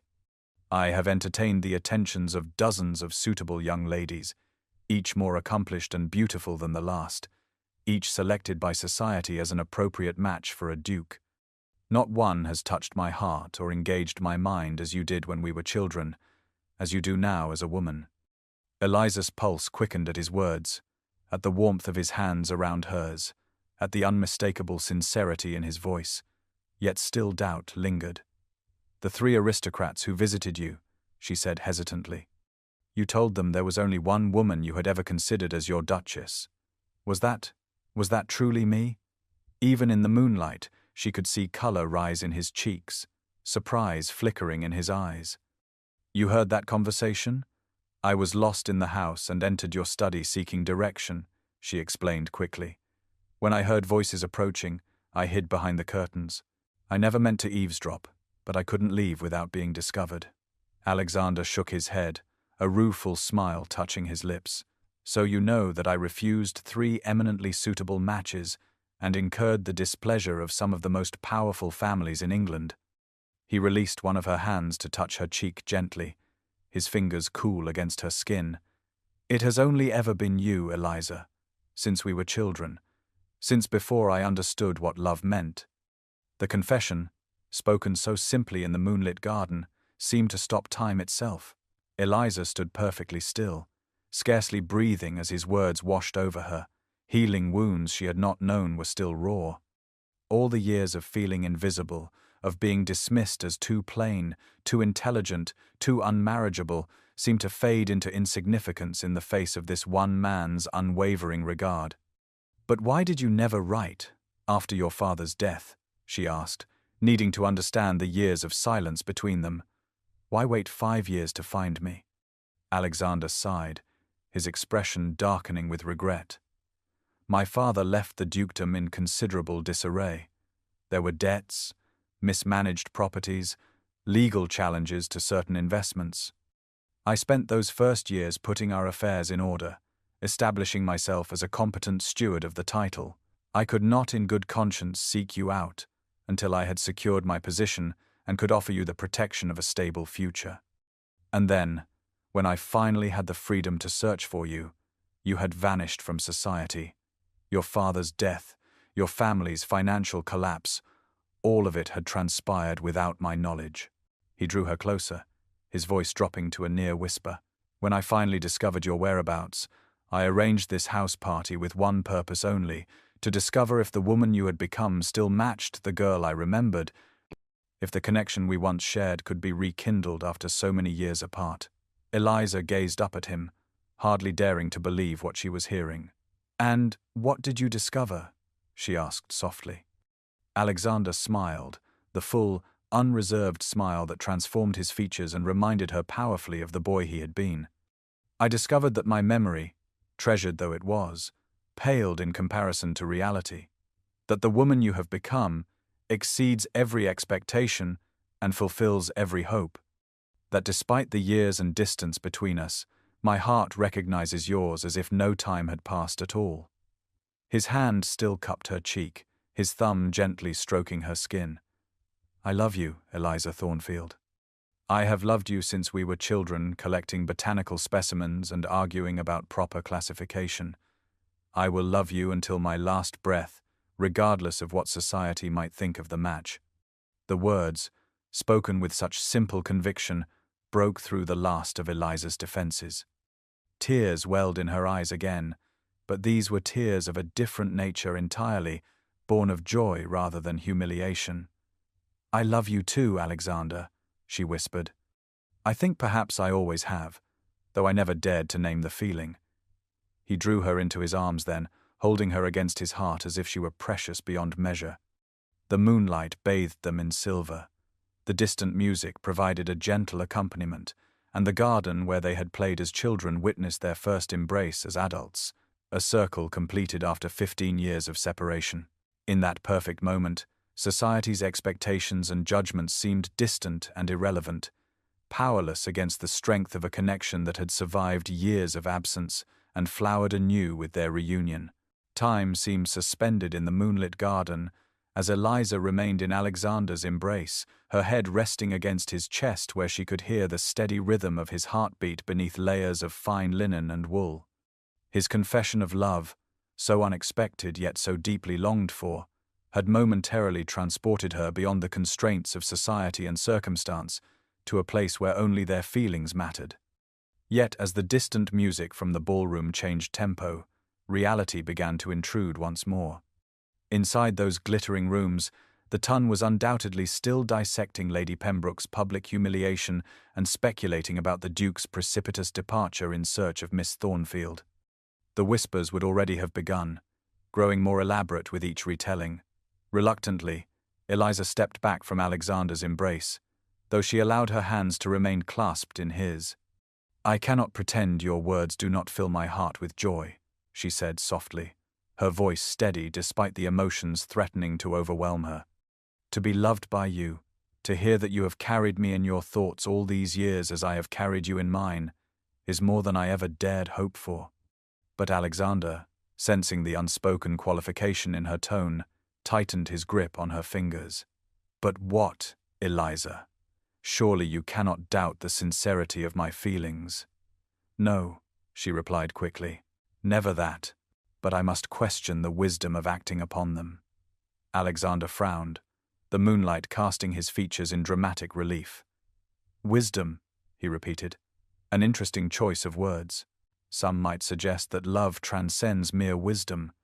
Some might also suggest that a duke who married a penniless spinster of 26 had taken leave of his senses entirely, Eliza countered, unable to keep a trace of bitterness from her voice. You witnessed what happened tonight. Lady Pembroke's cruelty was merely a public expression of what society thinks privately. Alexander made a dismissive gesture. Lady Pembroke is a spiteful woman whose opinion matters less than nothing to me. Society will adjust to whatever choice I make. I am, after all, the Duke of Ravenscroft. The title was spoken with ironic emphasis, reminding her of the enormous gulf in their social positions. It is precisely because you are the Duke of Ravenscroft that we must consider this carefully, Eliza insisted, withdrawing her hands from his and clasping them tightly before her. Your position demands a suitable match, someone who will strengthen your connections and be accepted without question by your peers. Alexander stepped closer, moonlight catching in his dark hair as he shook his head in frustration. My position grants me the freedom to choose according to my heart rather than calculation. The Tun may gossip, but they will not dare to cut the Duchess of Ravenscroft, whatever her origins. Eliza turned away, moving to the edge of the reflecting pool, where twin moons shimmered on the still surface. Would you subject someone you love to constant whispers, to thinly veiled insults disguised as compliments, to the knowledge that every invitation accepted or declined would be scrutinized for evidence of your mistake. Her voice dropped to nearly a whisper. They would make your life miserable for choosing me. I cannot bear to be the cause of your unhappiness. In the silence that followed, only the distant music and the soft splash of water from a nearby fountain could be heard.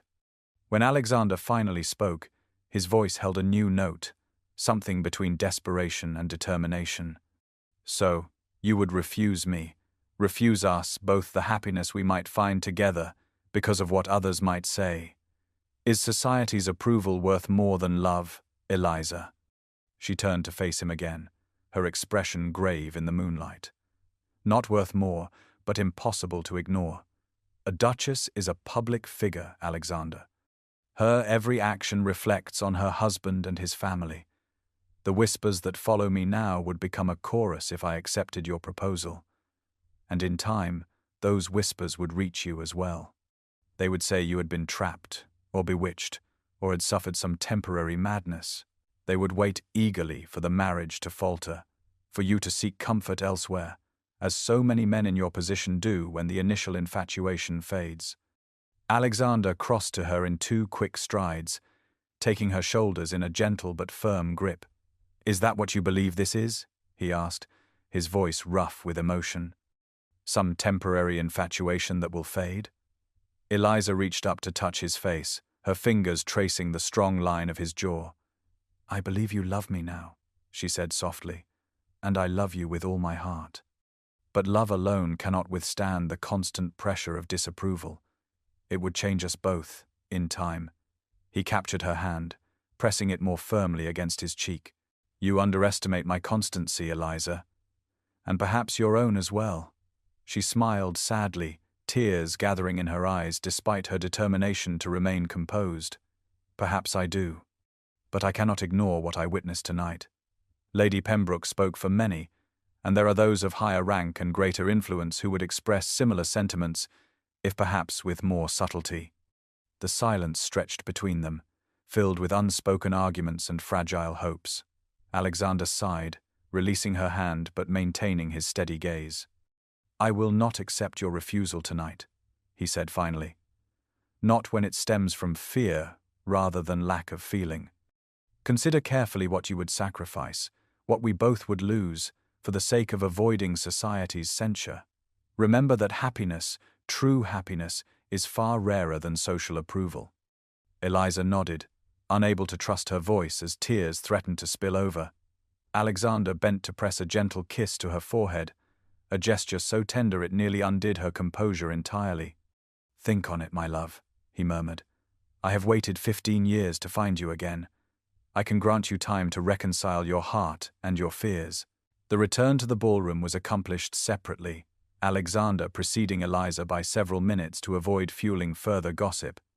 As she re-entered the brightly lit space, moving quietly along the edge of the room to avoid notice, she caught sight of him across the crowd, his tall figure unmistakable as he conversed with an elderly gentleman.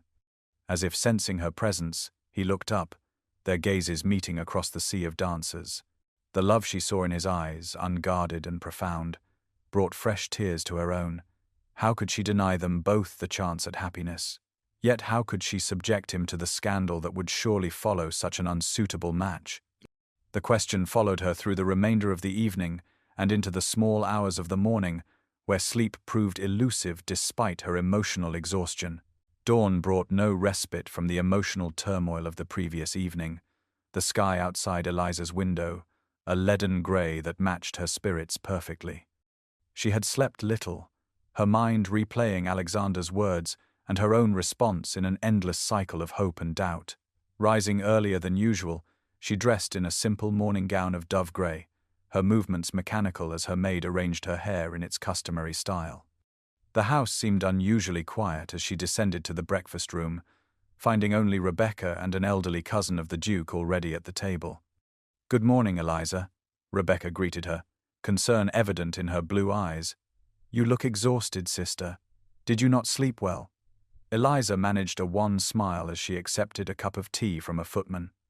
"The excitement of the ball kept me awake," she replied noncommittally, unwilling to discuss the true reason for her sleepless night in company. She glanced toward the head of the table, where Alexander's place remained conspicuously empty. "Is His Grace not joining us this morning?" The elderly cousin, a Colonel Ravencroft who had arrived for the ball the previous day, cleared his throat importantly. "The Duke was called to London before dawn on a matter of some urgency," he announced, buttering his toast with military precision. "A messenger arrived with dispatches requiring his immediate attention. Something about investments in the West Indies. He asked me to convey his apologies to his guests." Eliza's teacup rattled slightly against its saucer as she set it down, her hand suddenly unsteady. "He has gone," she repeated, her voice sounding distant to her own ears, without a word.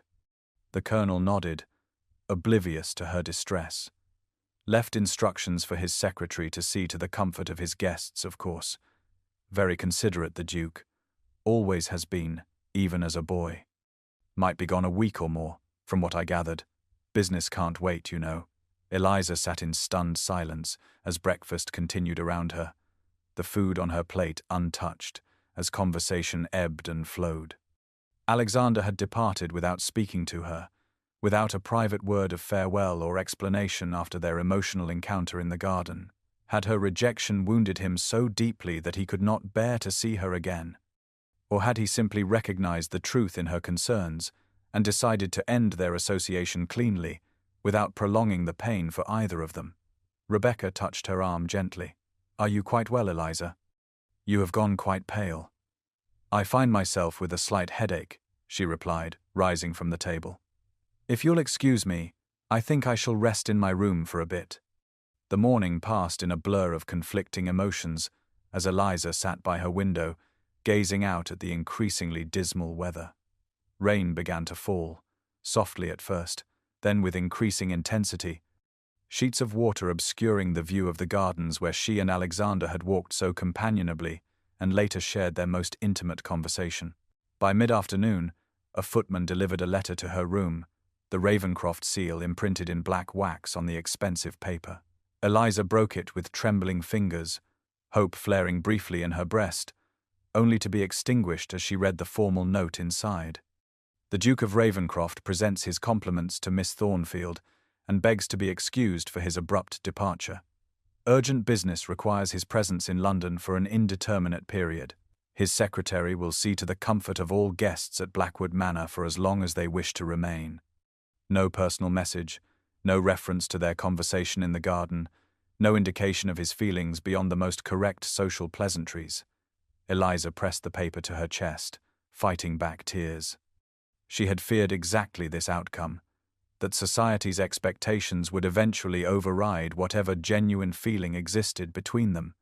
She had not expected it to happen quite so quickly or completely. By evening, Lady Montgomery had decided their party should return to London the following day. "There seems little point in remaining when our host is absent," she declared at dinner, where Alexander's empty chair at the head of the table seemed to emphasize the hollowness of the gathering. "Besides, the season will soon be upon us. We must prepare Rebecca for her presentation at court." The journey back to London the next morning matched Eliza's mood perfectly, rain lashing against the carriage windows as they rolled away from Blackwood Manor.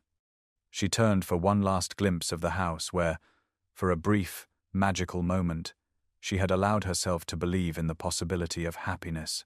Now that dream was extinguished, replaced by the cold reality she had always known to be true, that women like herself did not become duchesses, and men like Alexander ultimately bowed to society's expectations. Their time at Blackwood Manor took on the quality of a beautiful but ephemeral dream, already fading at the edges as the distance between them increased with each turn of the carriage wheels. Rebecca reached across to take her sister's hand, her expression sympathetic, though she had not been told the details of what had transpired. Eliza managed a small smile of acknowledgement, grateful for the silent support, even as she wrestled with the knowledge that she had likely lost forever the one man who had truly seen and valued her. The carriage rolled on through the dreary landscape, carrying her back to London and the circumscribed existence she had known before Alexander had re-entered her life and awakened dreams she had long since abandoned. The Duke had come to his senses, as she had known he must. Whatever genuine feeling might have existed between them had proven insufficient against the weight of position and expectation. It was, she told herself firmly, for the best. Better this clean break than a lifetime of whispers and judgment, of watching the love in his eyes gradually give way to resentment as society punished them both for their unconventional match. Yet this rational understanding did nothing to ease the ache in her heart or stem the tears that mingled with the raindrops on the carriage window, invisible evidence of dreams reluctantly surrendered. 3 weeks had passed since the party at Blackwood Manor had returned to London, 3 weeks of grey spring skies and persistent rain that mirrored Eliza's melancholy perfectly. Lady Montgomery, satisfied that her elder niece had come to her senses regarding any attachment to the Duke, had thrown herself wholeheartedly into preparations for Rebecca's court presentation. The younger sister was being fitted for increasingly elaborate gowns, practicing the intricacies of the formal curtsy required before the Queen, and memorizing the complex social hierarchies that governed court society. Eliza had withdrawn from these preparations as much as politeness allowed, finding refuge in a project she had begun shortly after their return. Having discovered a small collection of pressed botanical specimens from her childhood, preserved in the pages of an old book of poetry, she had conceived the idea of creating an illustrated guide to native English orchids, combining scientific descriptions with practical advice on finding and preserving these rare plants. The work absorbed her attention during long hours alone, providing some distraction from thoughts of Alexander and the dreams his brief re-entry into her life had awakened. On this particular evening, 3 weeks to the day since their departure from Blackwood Manor, Eliza found herself attending a literary salon at the home of Mrs. Whitmore, a kindly widow whose interest in natural sciences made her gatherings among the few social events Eliza genuinely enjoyed. The small drawing room buzzed with animated conversation as various guests discussed recent publications, scientific discoveries, and cultural events. Eliza sat somewhat apart from the main group, engaged in conversation with an elderly gentleman who had published several respected works on British flora. "I find your approach to the subject most refreshing, Miss Thornfield," Professor Harlow was saying, his rheumy eyes brightening with genuine interest. "Most botanical texts focus exclusively on classification and ignore the practical aspects of cultivation. Your proposed guide would fill a significant gap in the literature." Eliza smiled, pleased by his endorsement. "Thank you, Professor. I fear publishers may find the subject too specialized, but I believe there are many amateur botanists who would appreciate guidance specific to our native orchids." The discussion might have continued in this vein, had not a sudden ripple of excitement passed through the room. Heads turned toward the entrance as a new arrival was announced, the conversation dropping to hushed whispers before resuming with increased animation. Miss Edith Davies, a frequent attendee of these gatherings, hurried to Eliza's side, her expression alight with gossip. "The Duke of Ravenscroft has just arrived," she confided in a stage whisper. "His Grace has never attended Mrs. Whitmore's salon before. Indeed, he rarely appears at any literary or scientific gatherings." How extraordinary! Eliza's heart gave a painful lurch at the mention of Alexander's name. She glanced involuntarily toward the doorway where he stood conversing with their hostess, his tall figure unmistakable even at a distance. He appeared thinner than when she had last seen him, his formal evening attire emphasizing the lean strength of his frame. Even from across the room, she could sense a certain tension in his bearing, a subtle rigidity that had not been present during their time at Blackwood. "I had heard the Duke returned to town several days ago," Miss Davies continued, oblivious to Eliza's distress. "Lady Harrington told me he has refused all social invitations until now. There is talk that he may finally be considering marriage, though to whom remains a mystery. The Pembroke girl is widely considered the most likely candidate, despite that unfortunate scene at his ball." Eliza turned back to Professor Harlow, desperately seeking distraction from this painful speculation. The professor, showing more perception than Miss Davies, smoothly redirected their conversation to the specific growing conditions required by Cypripedium calceolus, allowing Eliza to regain her composure. From the corner of her eye, she observed Alexander moving through the room, stopping to exchange brief greetings but clearly making his way in her direction. Before he could reach her, however, Lady Montgomery appeared at Eliza's side, her expression a mixture of alarm and determination. "My dear," she said with barely concealed urgency, "I have just remembered an important engagement. We must depart immediately." The transparent attempt to prevent any interaction between Eliza and the Duke might have been amusing under different circumstances. Now it merely underscored the impossibility of their situation. Society would never countenance such a match, and Lady Montgomery, practical to her core, was determined to spare her niece further pain and potential scandal. Eliza rose obediently, making her apologies to Professor Harlow. As she followed her aunt toward the door, she allowed herself one final glance in Alexander's direction. He had stopped in mid-conversation, his attention entirely focused on her. For a brief moment, their eyes met across the crowded room, and the naked emotion she glimpsed in his gaze nearly undid her composure entirely. Then Lady Montgomery firmly guided her through the door, and the moment was lost. In the carriage returning home, her aunt broached the subject directly for the first time since their return from Blackwood Manor. "I trust you understand why we left, Eliza," she said, her tone gentler than usual. "The Duke may have shown you certain attentions in the country, but in London, his interest could only lead to gossip and potential embarrassment for us all. Such connections, once broken, are best left undisturbed." Eliza gazed out at the rain-streaked streets of London, the elegant townhouses and fashionable shops passing in a blur as their carriage rattled over the cobblestones. "I understand perfectly, Aunt," she replied, her voice steady despite the ache in her heart. "His Grace and I move in different worlds. It was foolish to imagine otherwise, even briefly." Lady Montgomery patted her hand with unexpected sympathy. "There will be other gentlemen, my dear. Perhaps not dukes, but respectable men who might appreciate your unique qualities." Eliza doubted this very much, but she nodded agreement, unwilling to pursue the painful subject. As they arrived at their modest townhouse, the rain intensified, driving them quickly indoors. Eliza retired to her room immediately, claiming fatigue, though sleep was far from her mind. Instead, she sat by her window, watching raindrops chase each other down the glass while her thoughts returned inevitably to Alexander. His presence at Mrs. Whitmore's salon could not have been coincidental. Had he sought her out specifically? And if so, for what purpose? To renew his addresses despite her rejection?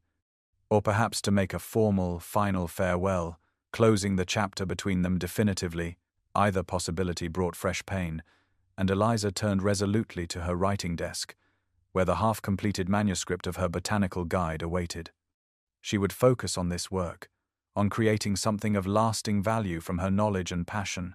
It was not the future she had briefly allowed herself to dream of, but it was a purpose nonetheless, a way to move forward when happiness in the conventional sense seemed permanently beyond her reach.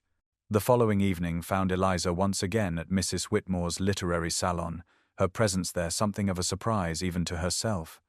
Lady Montgomery had declared firmly at breakfast that they would attend a musical evening at the Pembrokes instead, but an unexpected migraine had confined her aunt to a darkened bedroom. Rebecca, eager for any social outing, had convinced Eliza that they might still attend the salon with only their maid as chaperone, arguing persuasively that the scholarly nature of Mrs. Whitmore's gatherings made them entirely proper, even without Lady Montgomery's supervision. In truth, Eliza had required little convincing. The salon represented one of the few social environments where she felt truly comfortable, valued for her knowledge rather than judged for her unmarried state. And if a small, secret part of her hoped for another glimpse of Alexander, she refused to acknowledge it even to herself. The elegant drawing-room was already crowded when the Thornfield sisters arrived, the gathering larger than usual owing to the presence of a renowned naturalist newly returned from the Amazon basin. Eliza and Rebecca were warmly greeted by their hostess, who immediately drew Eliza into conversation with several guests interested in botanical pursuits. For nearly an hour, Eliza found herself pleasantly engaged in discussions of native versus exotic plant species, the conversation flowing naturally between scientific observation and practical application. The loud announcement of a new arrival barely registered until she noticed the sudden hush that fell over the room, followed by a wave of whispers that spread like ripples on a pond. The Duke of Ravenscroft stood in the doorway, his tall figure commanding attention without effort. Unlike the previous evening, when he had been dressed with his usual impeccable formality, tonight he appeared almost disheveled by his exacting standards, his cravat slightly askew, his dark hair showing evidence of fingers run through it in agitation. Without pausing to greet Mrs. Whitmore or acknowledge the murmurs of surprise at his second consecutive appearance at her salon, Alexander scanned the room with obvious purpose. His gaze found Eliza almost immediately, and the intensity of his expression caused her breath to catch in her throat. For a moment, neither moved, the crowded room seeming to fall away as their eyes held across the distance. Then Alexander began to move toward her with long, determined strides, heedless of the startled expressions of those he passed. Conversation faltered, and then ceased entirely, as the assembled company became aware of the drama unfolding before them. By the time he reached her side, a circle of space had formed around them, guests drawing back with instinctive deference, yet remaining close enough to witness whatever was about to transpire between the Duke of Ravenscroft and the spinster Miss Thornfield. "Miss Thornfield," Alexander said, his voice carrying clearly in the now silent room, "I find I must speak with you on a matter of some urgency." Eliza stood perfectly still, her composure threatened by the barely contained emotion visible in his face. "Your Grace," she managed, acutely aware of the watching eyes and listening ears surrounding them. "Perhaps we might speak privately." Alexander shook his head, a gesture both decisive and somehow desperate. "No, Eliza, I have spent 3 weeks in private thought, in private agony. What I have to say cannot wait, nor do I wish it to remain private any longer." The assembled company seemed collectively to hold its breath as he took her hand in his, apparently oblivious to the breach of propriety or the whispers that immediately erupted at the gesture. "You once told me that society would never accept a duchess considered to be on the shelf," he continued, his voice steady, despite the emotion evident in his eyes. "That whispers and judgment would make us both miserable. I have considered your words carefully, and I find them wholly unconvincing." A startled laugh escaped Eliza's lips before she could prevent it, the unexpectedness of his statement momentarily overriding her awareness of their audience. Alexander smiled briefly in response, his expression softening though his grip on her hand remained firm. "I care nothing for society's rules, Eliza," he said, his voice dropping to a more intimate tone that nevertheless carried to every corner of the hushed room. "I have loved you since we were children, and I will love you until my last breath. Age, status, fortune, none of it matters. Only you." The directness of his declaration, spoken without reservation before the cream of London's intellectual society, struck Eliza speechless.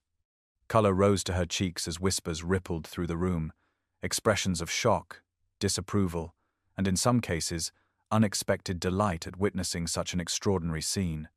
"For 3 weeks I have tried to imagine my life without you in it," Alexander continued, seemingly indifferent to the sensation he was causing. "I have attended to business, consulted with lawyers, reviewed investments, all the while knowing that none of it holds meaning without you beside me." His voice took on an edge of determination that Eliza recognized from their childhood, the tone he had used when arguing passionately for some cause he believed in utterly. "I will not allow fear, neither yours nor mine, to deprive us both of happiness. I will not bow to society's arbitrary rules about who may love whom, and I will not spend another day separated from the only woman who has ever truly seen me, not as the Duke of Ravenscroft, but as Alexander, the boy who collected botanical specimens and argued about poetry, and found his heart's companion in a girl with extraordinary eyes and an even more extraordinary mind." Tears gathered in Eliza's eyes at the raw honesty of his words, spoken without reservation before witnesses who would undoubtedly carry every syllable to drawing rooms across London by morning. The enormity of what he was risking, the absolute defiance of convention his declaration represented, left her momentarily unable to respond. Alexander, sensing her hesitation, pressed on with gentle insistence. "If you truly do not share my feelings, I will trouble you no further." But if your rejection at Blackwood stemmed only from fear of society's censure, then I beg you to reconsider. Let them whisper if they must. Let them judge if they dare. We will build a life based on mutual respect and genuine affection, a partnership of minds and hearts that will outlast any temporary scandal. The room had grown so silent that the ticking of the mantel clock seemed thunderous by comparison. Every eye was fixed on Eliza, awaiting her response to this most unconventional proposal. Rebecca had moved to stand supportively at her sister's side, her expression a mixture of astonishment and barely concealed delight. Her Mrs. Whitmore, perhaps the only person present who seemed entirely unsurprised by the scene unfolding in her drawing room, nodded encouragingly from her position near the fireplace. Eliza took a deep breath, gathering her courage as she faced not only Alexander, but the assembled company whose judgment she had feared for so long. "What you suggest defies all convention," she said finally, her voice steady despite the emotion threatening to overwhelm her. "Society will be merciless in its criticism of us both." Alexander smiled, a full, genuine expression that transformed his features and reminded her powerfully of the boy who had once been her dearest friend. "Then society may go hang," he replied simply. "I ask again, Eliza Thornfield, will you do me the extraordinary honor of becoming my wife, not despite society's objections, but in glorious defiance of them?" For what felt like an eternity but was in reality only seconds, Eliza stood motionless, poised between fear and hope, between the safe familiarity of resignation and the terrifying possibility of happiness. Then, with a clarity that felt like emerging from a long darkness into brilliant sunlight, she knew her answer. "Yes, Alexander," she said, her voice growing stronger with each word. "Yes, I will marry you, with all the joy and defiance such a decision entails." The smile that illuminated his face at her acceptance was worth every whisper, every raised eyebrow, every potential slight they might face in the years ahead. In one fluid movement, he raised her hand to his lips, the gesture both formal and startlingly intimate in the context of their public declaration. A smattering of applause broke out, led by Professor Harlow, and enthusiastically joined by several other guests, while others looked on in shocked silence or whispered furiously behind raised fans. Mrs. Whitmore stepped forward, her expression one of genuine pleasure as she addressed the newly engaged couple. "I believe this calls for champagne," she announced, signaling to a footman who had been standing transfixed by the doorway. "After all, it isn't every day my humble salon witnesses the engagement of a duke to a distinguished botanist, an event which I, for one, find entirely appropriate and long overdue." The scandal of the Duke of Ravencroft's very public proposal to Miss Eliza Thornfield spread through London society with astonishing speed. By the following morning, enhanced versions of the scene at Mrs. Whitmore's salon had reached breakfast tables across Mayfair, each retelling more dramatic than the last. Some accounts claimed the Duke had fallen to his knees before the assembled company, while others insisted Miss Thornfield had burst into tears and thrown herself into his arms. Both versions equally shocking to those who considered themselves arbiters of proper behavior. Lady Montgomery, upon learning of the engagement from her nieces the previous evening, had cycled rapidly through disbelief, consternation, and finally a grudging acceptance tinged with unmistakable calculation. After all, regardless of the circumstances, her elder niece was to become a duchess, an outcome so advantageous it eventually outweighed even her rigid adherence to social convention. The Morning Post carried a formal announcement 2 days later, its simple statement of fact doing nothing to quell the speculation that dominated every drawing-room conversation from Belgravia to Bloomsbury. On Bond Street, Eliza and Rebecca found themselves the subject of undisguised scrutiny as they selected fabrics for the bridal trousseau, whispers following in their wake as they moved from one fashionable establishment to the next. In Gunter's tea shop, where they stopped for refreshment, a particularly bold matron stared openly at Eliza before turning to her companion with a sniff clearly meant to be overheard. 26, plain as a pippin, without fortune or extraordinary connections. One must assume the Duke has suffered some sort of brain fever. Her companion tittered behind her gloved hand. Or perhaps Miss Thornfield possesses talents of a more private nature that compensate for her deficiencies. Rebecca nearly rose from her chair in indignation, but Eliza placed a restraining hand on her arm. "Let them talk," she murmured, surprised to find that the cruel words affected her less than she had anticipated. "They cannot diminish what exists between Alexander and myself." Not every reaction proved hostile, however. When Eliza attended a meeting of the Royal Botanical Society later that week, escorted by Alexander himself in a clear statement of his intentions, she was approached by several members who offered sincere congratulations. Professor Harlow, in particular, seemed delighted by the match. "The Duke has shown exceptional wisdom in his choice," he declared loudly enough for all nearby to hear. "Miss Thornfield's monograph on native orchids demonstrates a scientific mind of the first order. Their shared intellectual interests make them perfectly suited, in my opinion." Alexander, standing at Eliza's side with his hand placed possessively at the small of her back, smiled with evident satisfaction at this endorsement. Even within the peerage, reactions were divided. Several of Alexander's colleagues in the House of Lords made a point of cutting him directly when he appeared for an important vote, turning their backs as he entered the chamber in a public display of disapproval. Yet the Duke of Wellington, whose opinion carried more weight than a dozen lesser peers combined, made a point of crossing the room to shake Alexander's hand. "About time you found someone who engages your intellect, Ravencroft," he said gruffly. "Saw her botanical illustrations at the Royal Society exhibition. Remarkable precision, good eye for detail. Important quality in a duchess." Through it all, Alexander remained steadfast in his devotion, appearing with Eliza at carefully selected social events where they might reasonably expect a civil reception while avoiding those gatherings where hostility would be assured. He escorted her openly to bookshops, scientific lectures, and art exhibitions, his manner making it clear to all observers that he considered her not a temporary infatuation, but his chosen life companion. In private moments, often stolen in the small drawing room at Lady Montgomery's townhouse where they were permitted brief periods of minimally chaperoned conversation, they spoke candidly about the challenges they faced and would continue to face. The Harrington dinner was particularly difficult, Eliza admitted one afternoon, referring to a recent event where several guests had made pointed remarks about appropriate matches for those of ducal rank. "I confess their barely concealed disdain affected me more than I wish it had."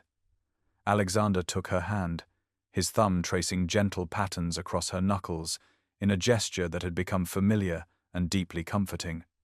"They fear what they do not understand," he replied simply. "A marriage based on genuine affection and shared interests rather than calculation and advantage threatens the very foundation of their social order." His grey eyes held hers with unwavering certainty. "But we will prevail, Eliza. Already some begin to accept what they cannot change. In time, many more will follow." Eliza studied his face, the strong features she had come to know so well over the weeks since their engagement. "Do you never regret your choice?" she asked softly. "The loss of esteem among your peers, the whispers behind fans and raised eyebrows when we enter a room together." Alexander laughed, the sound warm and genuine. "My peers, as you call them, are for the most part narrow-minded, conventionally educated, and utterly predictable in their opinions. I value the respect of men like Wellington and Harlow far more than the approval of a dozen Lord Wexleys. As for society at large," he continued, raising her hand to his lips in a gesture that never failed to send a pleasant shiver through her body, "they will adapt, or they will not. Either way, we shall build a life together based on mutual respect and genuine affection, just as I promised that night at Mrs. Whitmore's." Gradually, Eliza began to believe him. When Lady Harrington, who had initially declared she would rather die than attend a wedding so utterly unsuitable, sent her acceptance to the wedding invitation with a note indicating her sincere good wishes, Eliza recognized the first evidence of society's grudging adjustment to what it could not prevent. When three young ladies of good family approached her at a musical evening to ask about her botanical studies, their interest appearing genuine rather than merely polite, she dared to hope that perhaps their unusual match might eventually be, if not fully approved, at least tolerated by the society whose judgment she had once feared so deeply. London might continue to buzz with the scandal of a duke marrying a spinster well past her prime, some mocking the match while others found it unexpectedly romantic. But Eliza discovered that the disapproval mattered less with each passing day. Alexander loved her, valued her mind, respected her as an equal partner. That certainty, growing stronger with each shared conversation and each public appearance where he stood proudly at her side, proved more powerful than any whisper or raised eyebrow could ever be. The weeks following Eliza's acceptance of Alexander's proposal passed in a flurry of preparations. While Lady Montgomery immersed herself in the details of wedding arrangements with unexpected enthusiasm, Alexander had been mysteriously absent from London for several days, citing estate business at Blackwood Manor.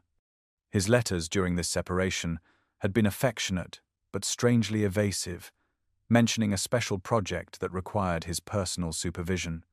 When he finally returned to town, he immediately requested Eliza's presence at Blackwood the following day, insisting that Rebecca and Lady Montgomery accompany her to ensure perfect propriety. The carriage journey to Hampshire passed pleasantly, the gentle May sunshine having replaced April's persistent rains. Eliza found her spirits lifting with each mile that brought them closer to Blackwood, memories of her previous visit now tinged with joy rather than regret. Alexander awaited them at the entrance, his tall figure outlined against the ancient stone of the manor house. He greeted Lady Montgomery and Rebecca with courteous warmth, but his eyes never left Eliza as he took her hand and pressed it briefly to his lips. "I have something to show you," he murmured, his expression alight with barely contained excitement. "If you are not too fatigued from the journey." Eliza smiled up at him, curiosity piqued by the unusual animation in his normally composed features. "I am perfectly well," she assured him. "Please, do not keep me in suspense." Alexander offered his arm with formal correctness, though his eyes held a warmth that belied the gesture. "Ladies," he addressed Lady Montgomery and Rebecca, "if you would be so kind as to accompany us. While the staff prepares tea, I wish to show Eliza a small project I have undertaken in her absence." He guided them not toward the formal gardens that Eliza remembered from her previous visit, but along a path that wound through a stand of ancient oaks toward an area she had not explored before. As they rounded a gentle curve in the path, Alexander paused, watching Eliza's face with expectant delight. Before them stood a magnificent glasshouse, its graceful iron framework gleaming in the afternoon sun, crystal panes catching the light in dazzling patterns. It was far larger than the modest conservatory she had visited during her previous stay, its elegant proportions suggesting the work of a master architect. "Alexander has been most mysterious about this project," Rebecca whispered to her sister as they approached the structure. "He would tell us nothing except that it was a surprise for you."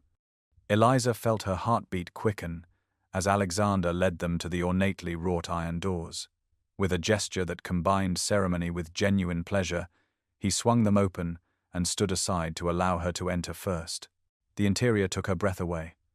Unlike traditional conservatories designed primarily for display, this vast space had been created with scientific purpose in mind. Raised beds contained carefully arranged botanical specimens, organized not by decorative appeal, but by family and habitat. Stone pathways wound between the plantings, allowing close observation without disturbing the specimens. Specialized sections housed plants requiring particular conditions, from bog orchids to alpine species, each microclimate meticulously engineered. But it was the specimens themselves that brought tears to Eliza's eyes. Every native British orchid she had ever mentioned in their childhood correspondence, or during their walks at Blackwood, was represented, along with rare species she had only read about in botanical journals. "Welcome to the Thornfield Botanical Conservatory," Alexander said softly, watching her face as she turned slowly, taking in the magnificence of the creation. "I've spent the past weeks collecting specimens from across Britain and Europe, guided by our conversations and your particular interests." Lady Montgomery and Rebecca exchanged glances before the older woman tactfully suggested they might inspect the alpine section at the far end of the conservatory, leaving Eliza and Alexander in relative privacy near the entrance. "This is extraordinary," Eliza whispered, her fingers gently touching the delicate petals of a Cypripedium calceolus. the rare lady's slipper orchid they had discussed during their first morning walk at Blackwood. "You have created this for me?" Alexander nodded, taking her hands in his. "For us," he corrected gently. "This will be our sanctuary, Eliza, a place where we can pursue our shared passion without concern for society's opinions or judgments. Here, we will be simply Alexander and Eliza, as we were as children discovering the world together." He guided her to a central area where a particularly magnificent specimen of Orchis purpurea, the lady orchid, bloomed in solitary splendor. "I searched half of Kent for this one," he admitted with a smile. "Remembering how you mentioned it was the pride of your collection at Thornfield before you had to leave." Eliza touched the perfect blossom with reverent fingers, moved beyond words by the thoughtfulness and understanding the gesture represented. "You remembered," she said softly. "Every detail," Alexander replied, his voice deepening with emotion. "Every plant you mentioned, every dream you shared, every hope you expressed. When you feared that society would never accept our match, that whispers and judgment would make us both miserable, I determined to create a world where none of that matters, a place where we can be entirely ourselves." He reached into his pocket and withdrew a small box of aged leather, opening it to reveal a ring of extraordinary design.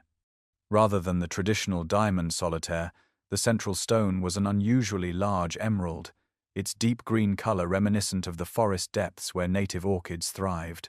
Surrounding it were tiny seed pearls arranged in a pattern that subtly suggested flower petals. "Eliza Thornfield," he said, his voice steady though his eyes revealed the depth of his emotion. "I have asked for your hand before, but now I ask for your heart as well. Will you accept this ring as a symbol of our shared passion, our equal partnership, our mutual respect? Will you make this garden, this home, this life your own alongside me?" Eliza's vision blurred with tears as she looked from the ring to Alexander's face, and then to the extraordinary conservatory he had created as physical proof of his understanding and acceptance of her true self. All her previous doubts and fears seemed to fade into insignificance in the face of such tangible evidence of love. "You have created a world where we can be ourselves," she said, her voice gaining strength with each word. "Yes, Alexander, I will be your duchess. But more importantly, I will be your partner, your companion, your equal in all things that matter." Alexander slid the ring onto her finger, its weight unfamiliar but somehow right, like the culmination of a journey begun 15 years ago in these same gardens. From the far end of the conservatory came the sound of delighted applause as Rebecca and Lady Montgomery abandoned any pretense of examining alpine specimens. Alexander laughed, the sound echoing among the glass panes overhead as he drew Eliza into an embrace that was perhaps more demonstrative than strict propriety would allow, but entirely fitting for the unconventional couple they had become. "Let society whisper if they must," he murmured against her hair. "We have built something stronger than their judgment, more lasting than their approval. In this garden, in this life we will share, only truth and genuine feeling matter." Eliza raised her face to his, all doubt finally banished by the certainty of his love and the strength of her own. "Then let us begin as we mean to continue," she said softly, "true to ourselves and to each other, regardless of what the world might think." The afternoon sunlight streamed through the glass walls of the conservatory, illuminating the rare and precious specimens Alexander had gathered as testament to his understanding of her deepest passions. But more beautiful than any exotic bloom was the knowledge that in Alexander she had found someone who saw her completely, valued her precisely as she was, and loved her without reservation or condition. Whatever challenges awaited them beyond the crystalline walls of their sanctuary, they would face them together, equal partners in defiance of convention.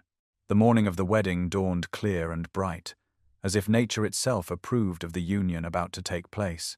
Unlike the elaborate ceremonies traditionally expected for a duke's marriage, Alexander and Eliza had chosen to keep their wedding intimate, with only those friends and family members who had demonstrated genuine support for their unconventional match.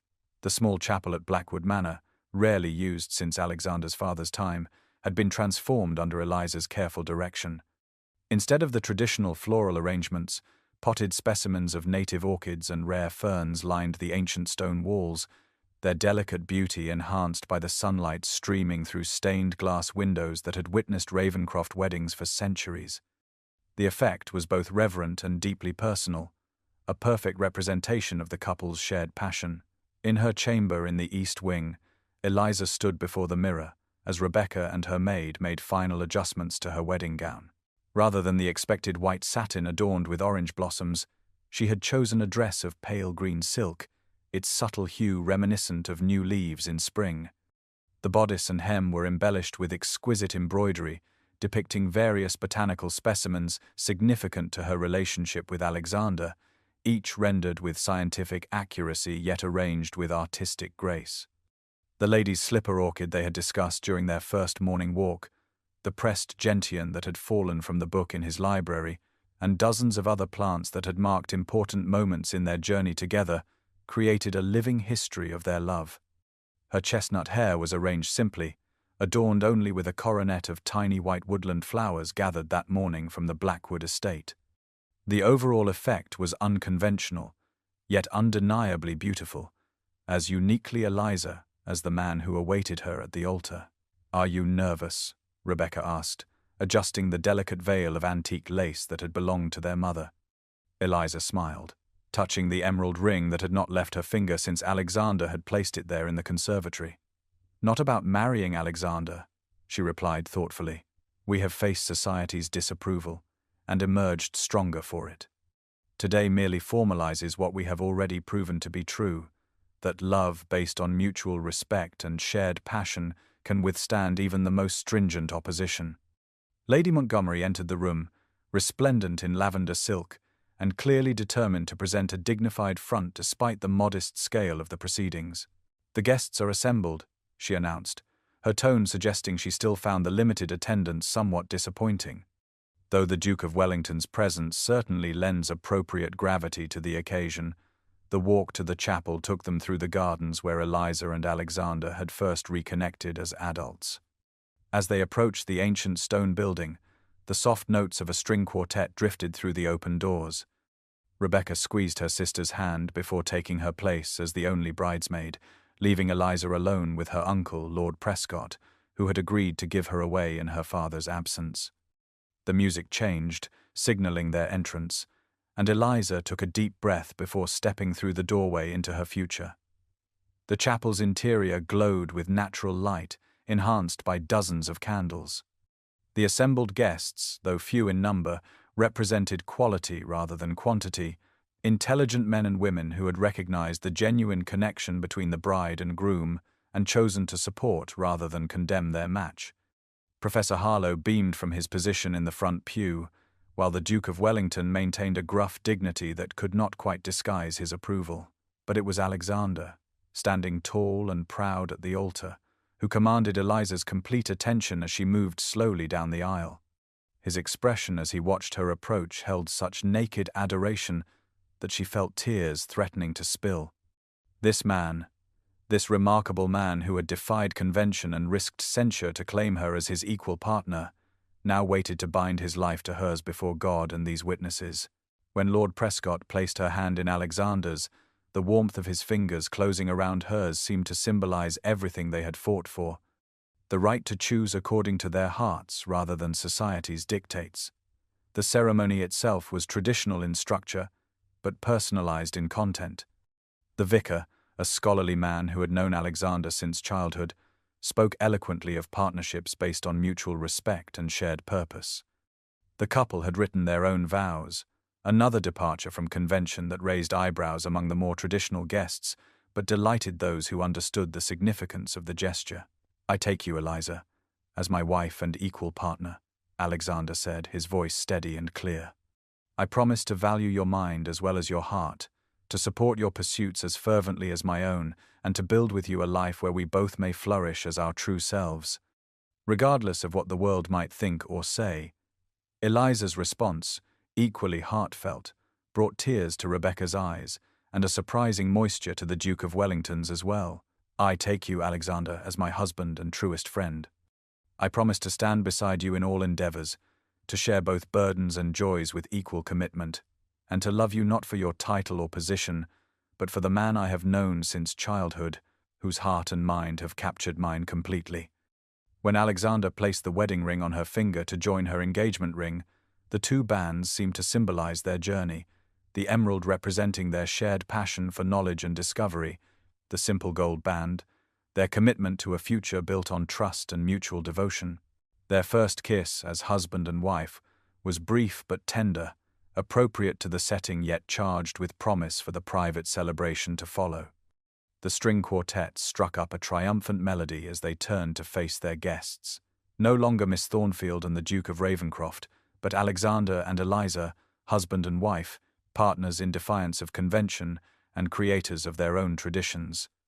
As they processed back down the aisle, arm in arm, Eliza caught sight of the orchids lining the walls, rare and beautiful specimens that thrived, despite challenging circumstances, just as their love had flourished against all expectations.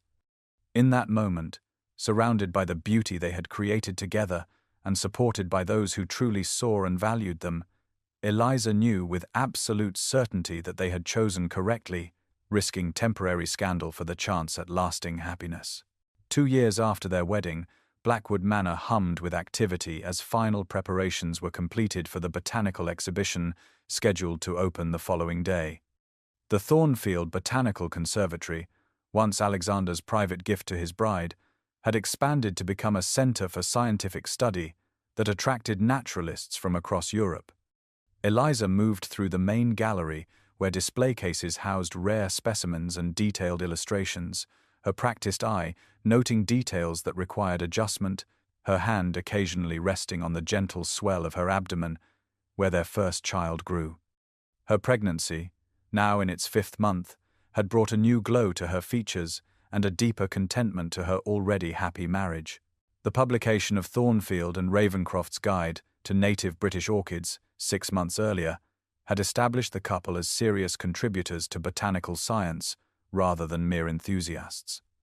The scholarly work, combining Eliza's meticulous observations with Alexander's artistic renderings, had received accolades from the Royal Society and was already being used as a reference text at Oxford. More significantly, it represented the true partnership they had created, their names appearing as equal collaborators on the title page, another convention defied without apology. Lady Montgomery, visiting Blackwood for the exhibition opening, approached with an elderly gentleman in tow.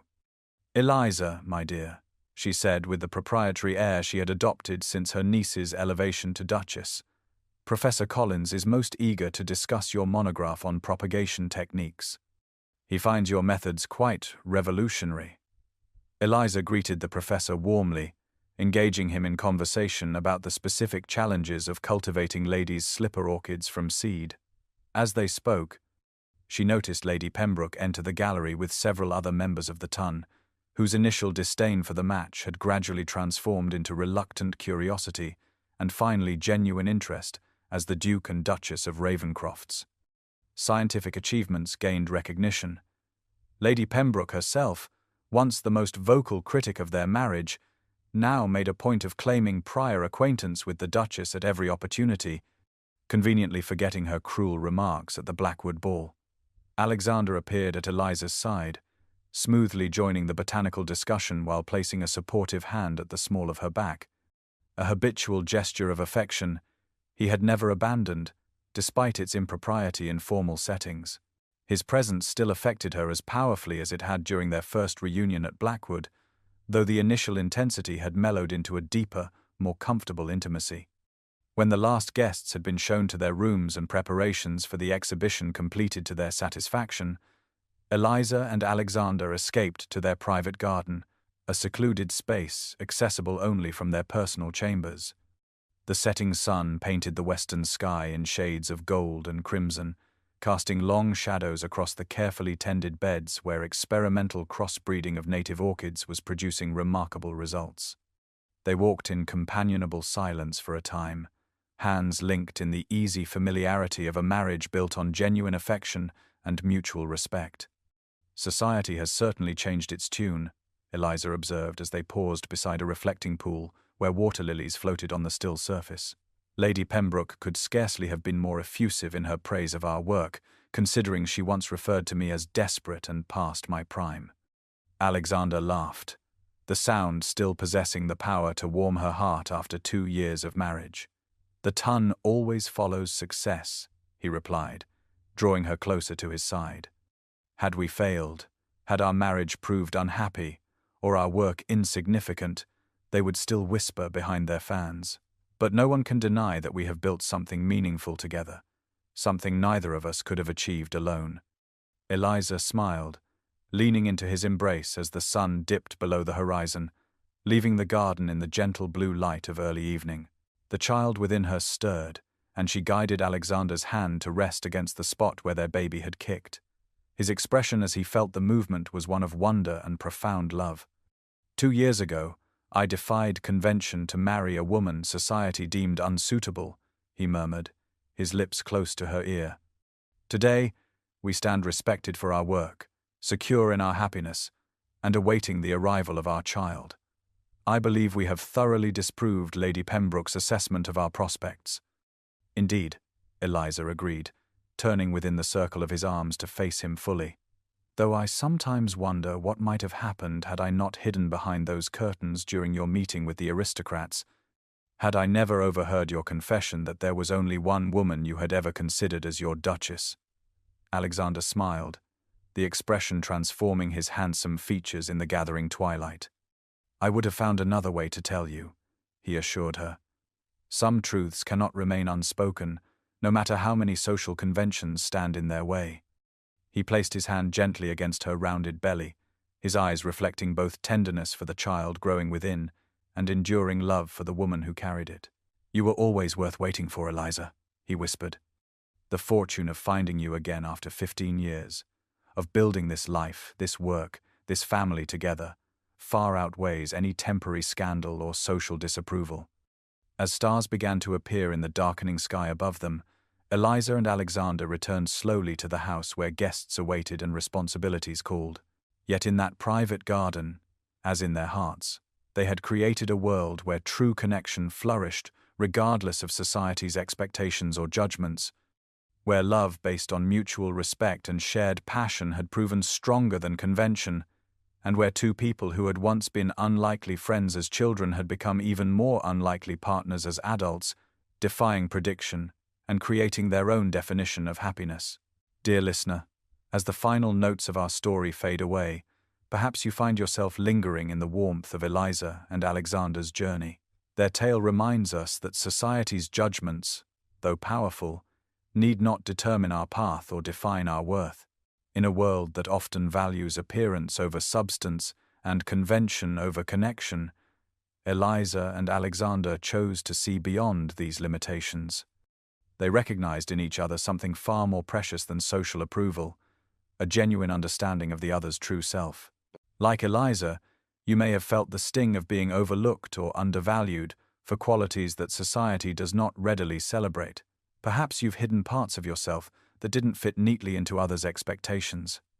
Or like Alexander, you may have maintained a careful facade, afraid to show vulnerability in a world that equates it with weakness. Their story whispers an essential truth. Authentic connection, whether in love or friendship, begins when we have the courage to be fully ourselves and the wisdom to recognize that same authenticity in others. The bond formed through such recognition has a strength that superficial connections can never match. Remember that your worth is not diminished by others' failure to see it. The qualities that make you unique, your passions, your intellect, your perspective, are treasures waiting to be discovered by those with the vision to truly see you. And if you're fortunate enough to find someone who values you precisely as you are, who sees beyond society's narrow definitions to the person beneath, cherish that connection. Like the rare orchids in Eliza's conservatory, such relationships require care and nurturing, but they reward us with beauty that far outshines more common blooms. As you drift towards sleep tonight, carry with you the knowledge that your story, like Eliza's, is still being written. Whatever chapter you're in now does not determine the ending. The courage to remain true to yourself and to value substance over appearance in others may lead to happiness as unexpected and profound as that found within the walls of Blackwood Manor.